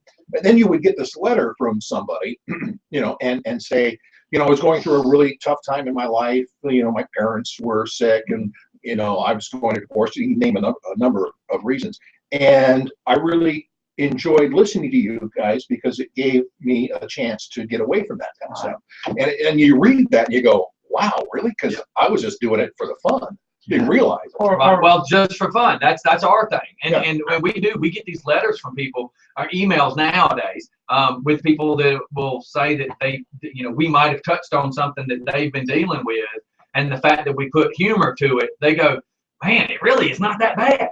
Like, I thought it was that bad, but it's really not that bad. So right. Just shows you how long it's been since we've done this, because we'd get mail. You'd get mail. With stamps. Was it called snail mail? What the hell is that?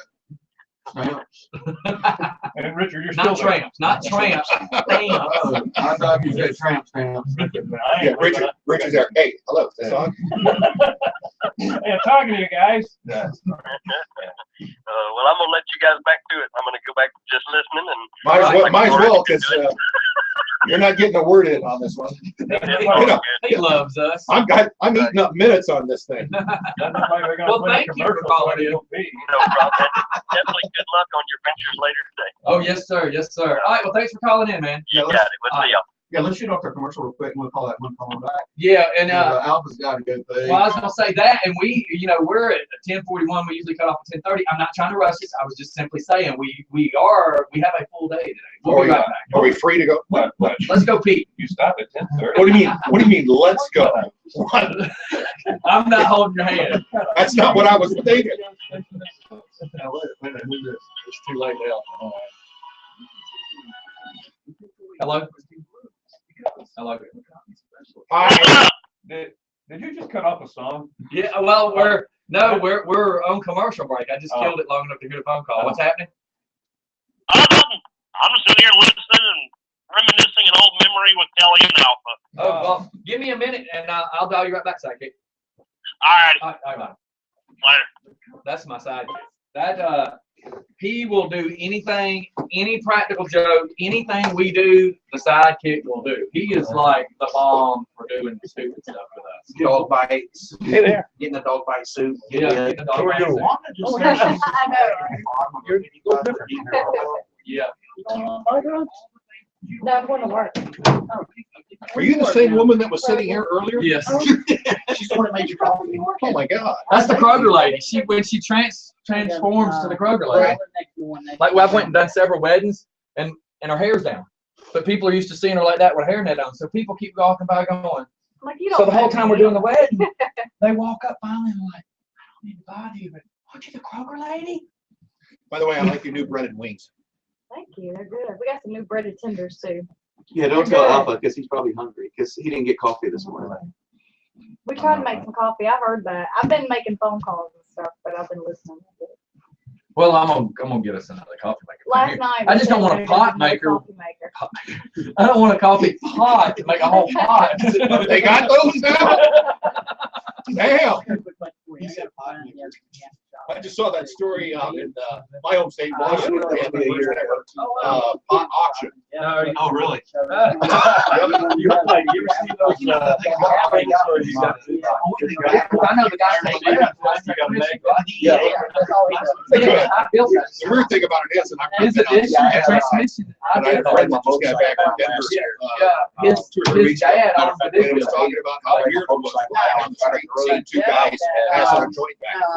Jeff and Dave. Scotty was doing Dave from Toyota. When I say you're looking QCs, and that's how I met the him. building to the left. And I was out Building working to the left, for 2 they both months. teamed up. And he's and like, moved man, in. Oh, okay. See, I built it when the dad who So owned I the came big in and building started doing the show put and the stuff with him. transmission shop there. His son lived upstairs. Right. Yeah. For That was your his beginning son. time? So I guess that guy sold out. Now your guys I'm own. all up Or you're having back to work. work.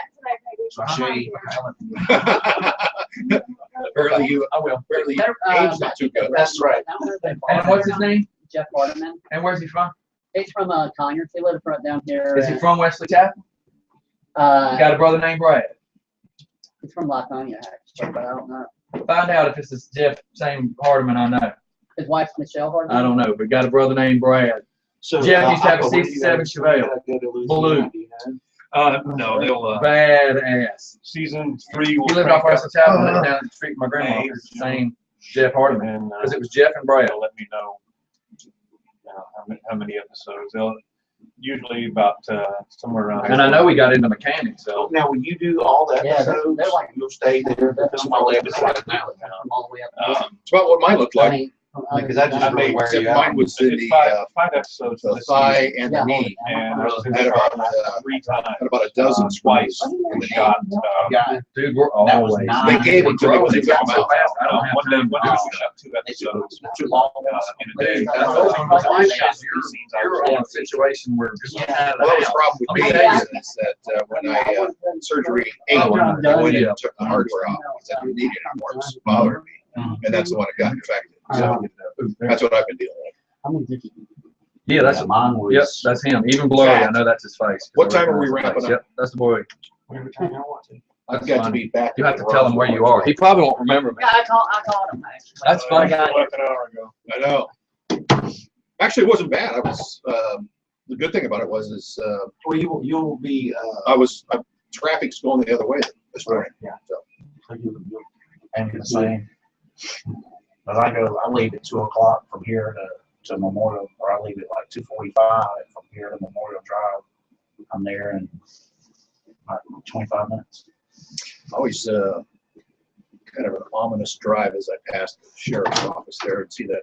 Do they just specialize in transmission? 8-story. That's block. yeah. See, if so, what I can do is keep my automotive guy, talk to him and make sure he's cool with advertising the transmission guy.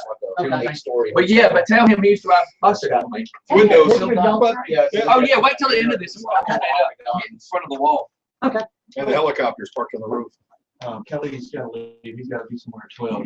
That's what I was gonna say. You drove up with him? Go back and end it. We're at 10:46.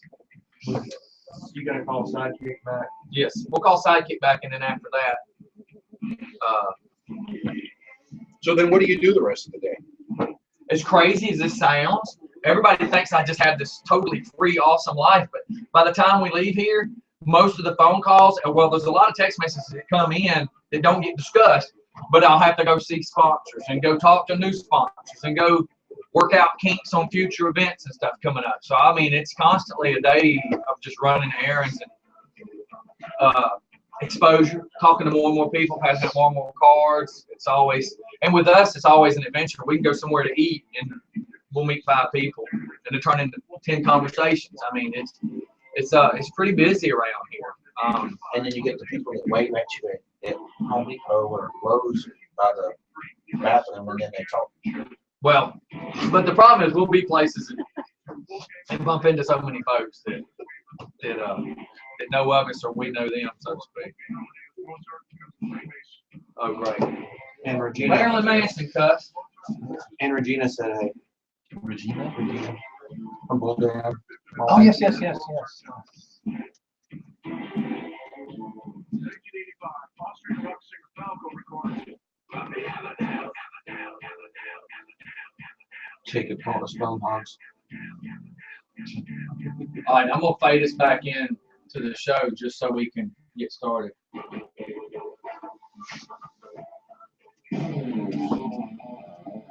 Good fade.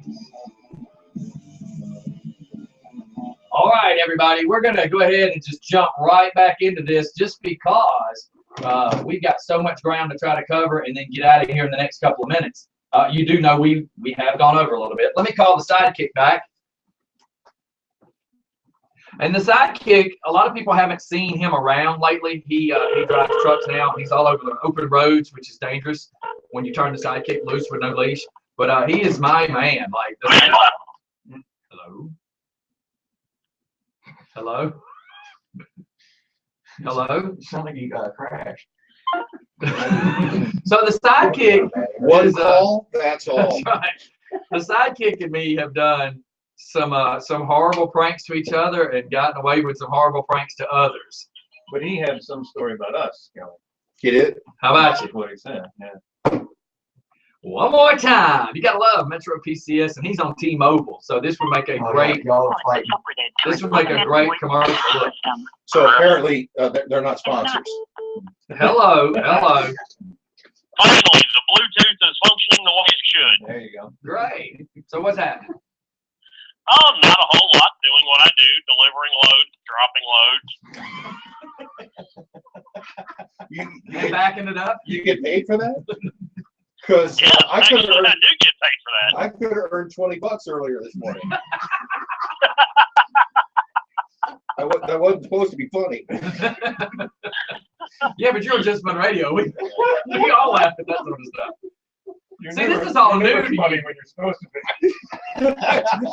That's the problem. So in y'all's world, did y'all have like when we went to the game, they had their room like this, and then there's the glass window with the guy with the other side of the wall, that runs stuff and taps on the window and tells you not to do stuff. Is that normal? Is that what y'all had to deal with? No, we would have a studio like this, and there was nobody. There was no wall. I mean, it was just us.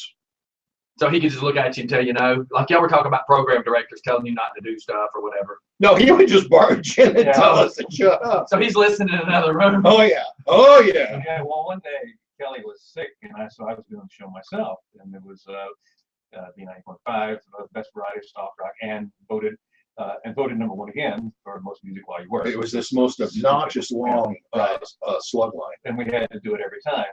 And so I did the line, and the door flies open, and the program director says, "Here," and he handed me a card. "Here's the slug line. Read it right." And I said, "Well, that's what I said." He goes, "No, you didn't say and voted #1 again for the most music." Hand to God, Okay. honest. That's what you look with. All right, I'll say and from now on. And so the rest of the show, I emphasized and. Voted #1 again. So I was gonna say, hold on. We get sidekick. What was your thing before we get off topic again? Do what now? Yeah, exactly. What was your actual phone call before we Who am I? Why am I here? Squirrel! ADD Radio. Well, I was talking to a friend of mine this morning and told him, Kelly and Alpha's on the show. He told me to call and bring up an old memory with you two. Oh, I hate when that happens. Yeah, all right. 2001, around Christmas at Mall of Georgia. Okay. Okay. Our Toys for Tots. Toys for Tots, Yeah. our marathon, yeah. Y'all were out there all night long. At the it was FAO Schwartz at the time, wasn't it? Yeah, Mall of What? Georgia. That's the backside, yeah. Oh, it had that most obnoxious tune they play in the store, and it was haunting me because that's all Yep. you heard. Yeah.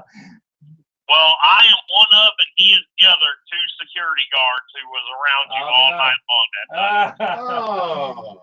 Please tell me you didn't demand a cavity search on these two like you've done others. Oh, we wanted it. No, but I didn't I know that can't was remember available. which one it was, but he had a great time messing with me all night long. And by messing with you, I mean, Was that a cavity search on you? Nothing with your nightstick or anything, right? Is this the transvestite? yeah. Oh, okay.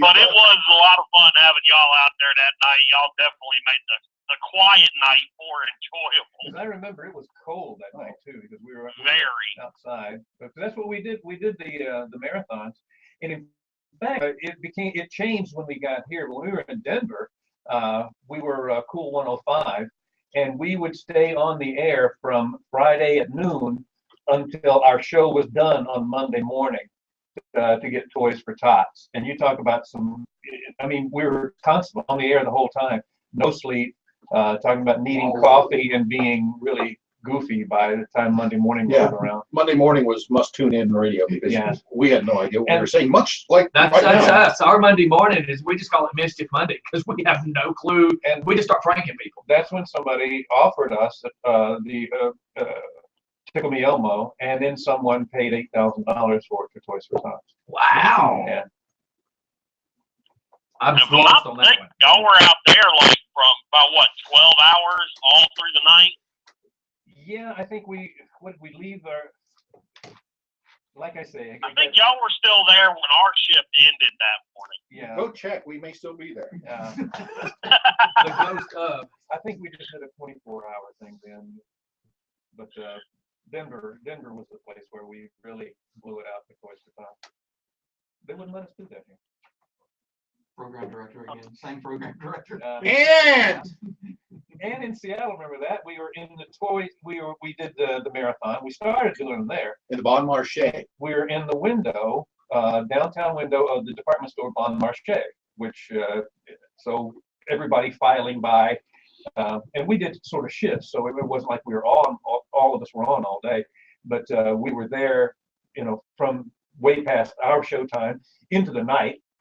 We'd come back, first thing in the morning, be there in robes and pajamas and a cup of coffee in the because they had coffee at the Bon Marché. I'm not gonna live this down.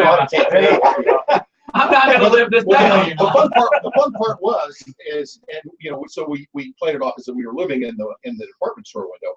Was you would see, and we'd be there a week. You would see the same people coming in the morning, and then you'd see them as they were leaving. Right. And we had the window mic, so that we could actually talk to people, and they could talk back to us, which was fun.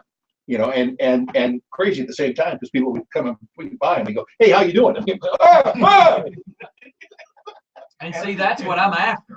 That's been my whole thing. I've been after by saying the old school radio's gone, and that's what I wanted, was to be able to get a storefront where somebody can walk by and me go, and then just walk in and get on the radio, because that's missing. That doesn't exist anymore. I am small time, but I have the big time attitude as far as I want to take care of the people. I want the people to know that they can be part of the show and call in and talk about whatever. Well, if you didn't have Metro PCS, apparently they could. That's why it's POS, Metro POS. Let me offer one piece of advice here. Yeah. As soon as you get a coffee maker. Yeah, I will be back. You're going to. Boom. Listen, let me just say this. Let me just say this. Of all the things you have in that basement, why do you not have a coffee maker? Well, wait, hold on. Let me say this to Brian. Let me say something to Brian. Brian, the next time that you bribe people to come to the show, let me know what you bribed them for. I mean, the last one was the transvestite about tequila, and I didn't have tequila. So, I mean, if I'd have known you bribed them with hot coffee, I'd have had hot coffee. Actually, I didn't bribe anybody. Alpha actually reached out to me, and he asked me about doing it. I said, I'd love to have you on the show. I guess he just assumed, as I would, there would be tequila would be involved. Well, no, say that the tequila for the transvestite. And the kiss on the lips. Yeah, been there, done that. Not to make me look desperate or anything, but you had asked me to come into the show. Yeah. Hey, can we come in? I got to get out of the house. My wife, mind you, she just types back. Alpha's voice is amazing. It's like the Morgan Freeman narrator's voice. And I went, yes. She says, told you we should have went to Walmart to get a coffee maker last night. And she did. She tried to tell me, and I said, we'll be okay. Oh, I screwed that one up. You screwed the pooch on that one. You're beautiful, Chris. Thank you. Scotty, haven't you learned by now to listen to the wife? I'm learning. I thought she just wanted to go to Walmart. Yeah, who doesn't? I'd already been there 3 times yesterday. I didn't want to go back. Whenever my wife comes out and she's looking particularly bad, I said, what are you doing, going to Walmart? She got dressed down for that. Yeah. I gotta fit in. Well, now you can go to Walmart, get your tires rotated, dentist, your eyes done, your nails done. That's serious. Hair. That's serious. Yeah, did. A little higher class. Play some video games. Try on some deodorant. We watched a girl the other night. Hey, I did that. And I was thinking, that ain't no secret, girl. We just seen you do that. I did that all the time. Well, look, y'all, I know we're going to have to let you go sidekick because we're going to have to start wrapping her up. We've already gone over, but I want to go ahead and get you off the phone. Oh, gee, buddy. Anyway, y'all be good. Thanks for calling in. I gotta go to South Carolina and drop a load. Talk to y'all later. A long way to Happy go. truck Wow. stopping. Bye. I want to go ahead and give you the bum rush so you'll hang up the phone and move on. No, but thanks for that call. That was a great reminder. Yes. Sometimes memories fade and things sort of blend in together of things that happen. I'd forgotten about that FAO Schwartz thing we did up there in Malta, Georgia. Thanks for the reminder. But you guys come up in the time of radio when we didn't have Facebook, we didn't have the email and stuff. Let me ask you this: what do you think is the biggest difference with radio? What is your idea of the biggest difference with radio? Just what you mentioned. It's the social media that's attached to it. I mean, whoever thought that years ago you could be on TV on a thing called YouTube while you're broadcasting. I mean, you could do anything you wanted to while a song was on or while commercials were on. Now you're on video, so I mean, you're still performing. You're still on the air actually when you're doing that. So I think that's the biggest change. And like you said, Scotty, there are a lot of people who think you're on radio. Okay, so you get up, you go in, you turn on the mic. You turn off the mic at the end of the shift and you go home. Well, no, there's tons of so much more behind the stuff to do. scenes. Yeah, and it for us and for you, it's a full-time job. It is. I mean, you work a full day, and hopefully, especially with what you do, it'll all pay off because of your hard labor. I mean, nothing that you accomplish without hard work is worth having. Right. And the thing too that I'm trying to convince people, for instance, people go every day, man, you need to get the sound of the YouTube exact with the radio. And I said, the thing is, there's only a small, very, very small percentage that wants my video to match what they're listening to on the radio. People are in a Voyager world. They are in a visual world. And we have so many people that say, yes, we're driving down the road, we're listening to the radio station, we're laughing, we like it. You go to commercial, whatever.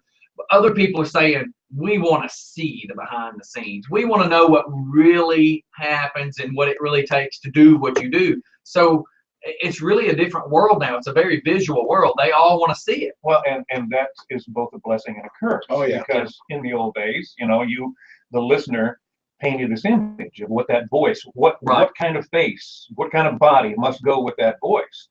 And I mean, in all honesty, in years past, a lot of radio people were some of the ugliest son of bitches you ever saw in your life. Brian, he just said that to your face, boy. And it was I've got a face for radio. Exactly. And that's the old saying, got a face for radio. Now, I mean, there you are. You're on camera. And so fortunately, all of us in here are incredibly handsome. So that makes And liars. Well, just, here's the thing that I've noticed, and this is and I'm not, I don't know, it's apples to oranges. The difference of when y'all did radio and nowadays, everybody wants to relate to real. Like, they want to realize that they're not the only ones that seem to have a bad day or feel like they have a bad day, or they don't want to believe that they're the only ones that can't make a mortgage, or, oh my God, why do I dress the way I dress? Well, hell, Scott does it too. I mean, I think everybody likes to be able to see it and be able to compare themselves with you and see the real you, because for a long time my life was a very private life, and I kept telling my parents and everybody, it's just a show, it's just a show. Well, like today's the discovery stuff's being talked about. My mom's like, I don't want you to do it because it's gonna expose you. I'm already exposed. Like, there's no secrets to me. I mean, I don't dress up in a red dress like Ryan or anything, but there's no secrets to what I do, and everybody likes to be able to be able to feel part of what you do. And I think because I am so open, it allows people to be able to be able to see that I'm just as normal as them, I guess is what I'm trying to say. And Okay, go ahead. No, I was I just don't gonna say, I prefer people not see me. And I think it goes both ways. I think once you see me, you'd prefer not to see me. So. Had they had this technology maybe 20 years ago when I first started my career, I don't think it would have worked out so well. Well, it's like Exactly. Alpha's like having an image painted in his brain, like, what about that one time? It's not a pretty sight. it's like it was a comic, and I can't remember his name right now, but he talked about losing weight, and he said, Barry White lost 80 pounds one time. He posted a picture of himself naked on his refrigerator, and every time he went to the refrigerator to eat something, he would see that picture, and he wouldn't eat nearly as much. And the guy said, so I'm doing the same thing. I got a picture of Barry White naked on my refrigerator. Wow. And I've lost 50 pounds so far. Oh, God. Let me catch this real quick. This is Jacob from Oklahoma, and I think I just lost him. I'm going to call him back real quick. Hey, I know he's tried to call 5 times. I'm looking, is this your Facebook page here that I'm looking at? Yeah, we just keep scrolling as stuff come by. Leah Wilson Wolf. Is she single? Let me tell you, when I hang up the phone with him, I'll tell you something. Hey, go ahead, man. Make it real quick, but I want to be able to patch you through today. Hey, good morning, guys. On the show. Where in Oklahoma are you? What? That Omaha. part. Yeah. Oklahoma. He said, where are you in Oklahoma? Tulsa. Tulsa. Okay, great. Is it Oh, cold? yeah. Is it cold there? It's 19. Nice. Now, Missy, that is cold. That We're would not be talking yes. about your dating age bracket, sir. We're talking about how I haven't dated in 6 years, man. What are you talking about? Welcome a to my girl. world. So did you guys I get? just want to say good luck. Good luck today, too. Thanks. Did you guys get snow? Got like 2 inches, like a dusting. Okay. I couldn't remember. Well, that would paralyze Atlanta if we got 2 inches of snow. Yeah, If we get a remember last snow- year? if we get a everybody snow would flurry, freak out. Boy, during that big snowstorm, Guys that are starting my stocking wife up on firewood. my wife was driving home from work, and she was frightened to death.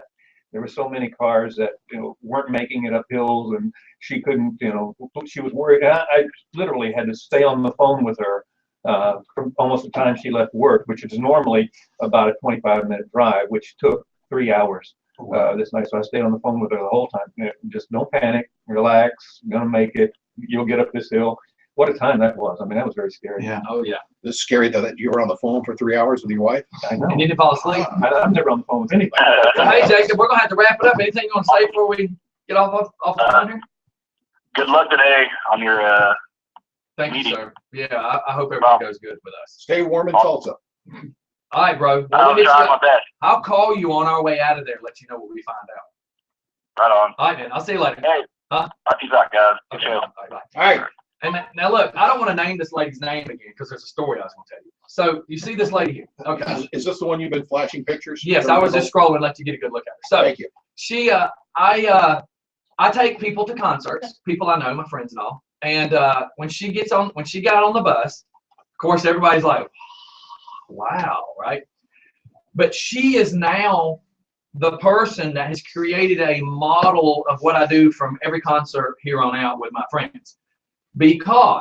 So what I do now is when everybody gets on the bus, they're all my friends, mind you, but I make them all repeat after me and I video all their faces and I make them say, I do not hold DJ Scotty responsible for any stupidness I get into. And I make sure everybody's admitting it. I do not hold DJ Scotty responsible for falling face first drunk.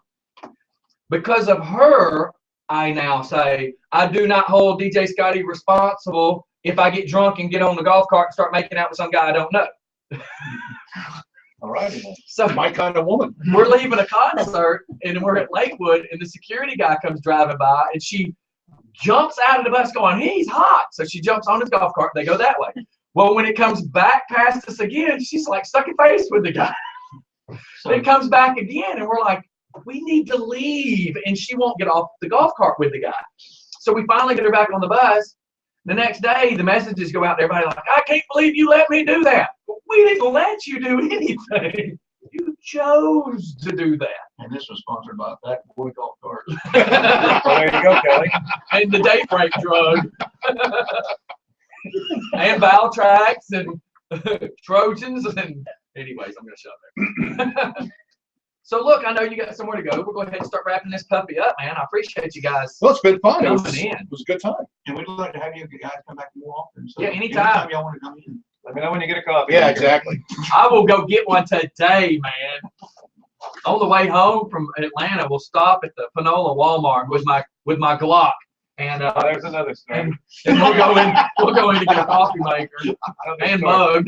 Kelly, you brought it up earlier when we weren't on the air, but when we were in Denver, and you were looking for a humidifier. Oh yeah, reminded because that's what I did yesterday. I had to go and get a humidifier for the house. So we went to a Walmart, and we were just in Denver, and the Mile High thing is for real. I mean, Oh my God. your nose, it's so dry, your nose dries up. So we looking all over the place at Walmart for a humidifier. We passed one aisle where a guy was stocking Right. the aisle, He's down at the bottom. He's like, kneeling down, stocking the bottom shelf. and he was a special guy. I mean, yeah. And so we said, "Excuse me, do you know where the humidifiers are?" And he came running out to where we stood in the middle of the wider aisle, and he starts pointing around, going, "I don't know where they are." And then went back to his stocking. It's like, okay, I guess we'll keep looking. We were so excited. We thought we were going to be pointed in the right direction. I don't know. And look, just because my sick, twisted mind varies, he brought up the Mile High Club. You know, the Mile High Club. I did hear him say What? Mile High He Club. said, said the they Mile talked High. Mile High, so I said Mile High Club. I'm saying that just shows where my mind goes. So you're still thinking of the ditties earlier. I wanted to give y'all some food of thought when you leave today and go, oh my God, DJ Scotty's a little nuts. Trust So- me, you've given me more than enough food. Yeah, in fact, So- it was a Borgesmore. So the Mile High Club is having sex in an airplane. So It is. So one day, me and all my heathens were sitting around doing the night show, and I said, you know what? We were making jokes about where you have sex, and I'm like, if you have sex in a Greyhound, that's a 55-mile-an-hour club, right? So that Yeah. makes sense, They don't get over 55. right? So then, if you have sex in a porta-john, is that called the Deep Blue Yonder? What would that be? That'd be Porter Power. Porta power? So just leave y'all with that one as you're driving home. Okay, nice. You're gonna go, let's see, the goat and now sex in a porta-john. So I got that going for me. Since we went there, did you see the study that scientists have caught? They got video of seals having sex with penguins. wow, and I thought the farmer and the chicken was pretty A bad. seal having sex with a penguin. You know, we never saw that on Mutual of Omaha's Wild Kingdom, did we? Yeah, that was not Saturday mornings for me. Here we are on the Galapagos Island. Is this? Oh my God! What kind of sick joke is that? God didn't even give them the wings to fly away. You think it was Oh, consensual? Yes, Is that how they stay warm? I the wonder. penguins. I mean, because they've got Have you seen a seal? Hello. they've got penguins having homosexual sex. They've got penguins having Are they San Francisco penguins? narcoleptic sex. Penguins are perverse little animals. Let me tell you that right now. I thought they were like the cold places. I didn't know San Francisco was breeding them now. I think I want to ride to the zoo now. You remember Wild Kingdom? They'd always lead into a commercial with something great like, "If a moose sits on your face, are you covered?" Yeah, I'd say you I think were. so. We're Marlon. now going to see Ronnie the Redneck at the Georgia Aquarium with a Chase Lounge and some Cheetos watching the Hey, come over here. man. I talk to you. Ronnie the Redneck's going to put his head up in that little pop-up thing. He's like, I'm not doing anything pop-up. Oh, he'll do the classic here. Hold my beer and watch this.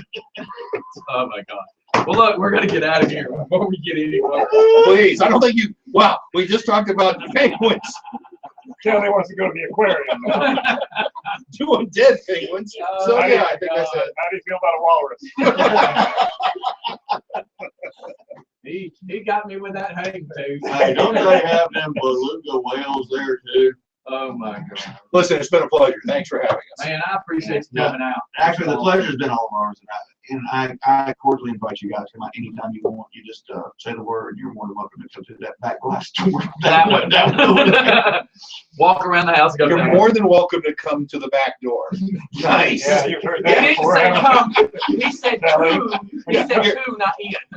You're not good enough to come to the front door. you? Come pick me up. Come around back. We heard you was a backdoor kind of fella. Oh. After that kids, but I heard you don't like the kids either. So That's just selfish. we're gonna give them that football tap on the way out the door. That way, right in the butt. Good play.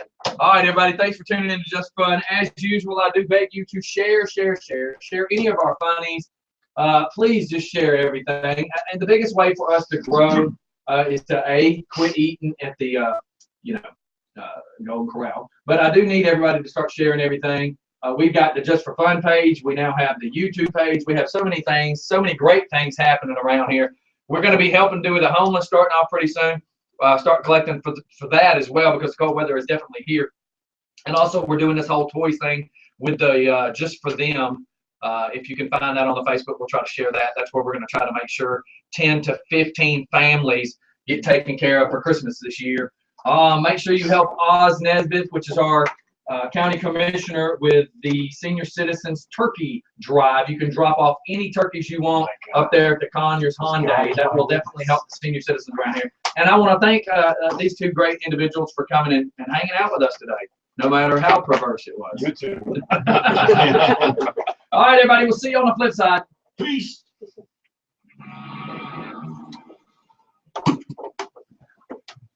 Later, everybody on video. Thanks for tuning in. Bye, y'all.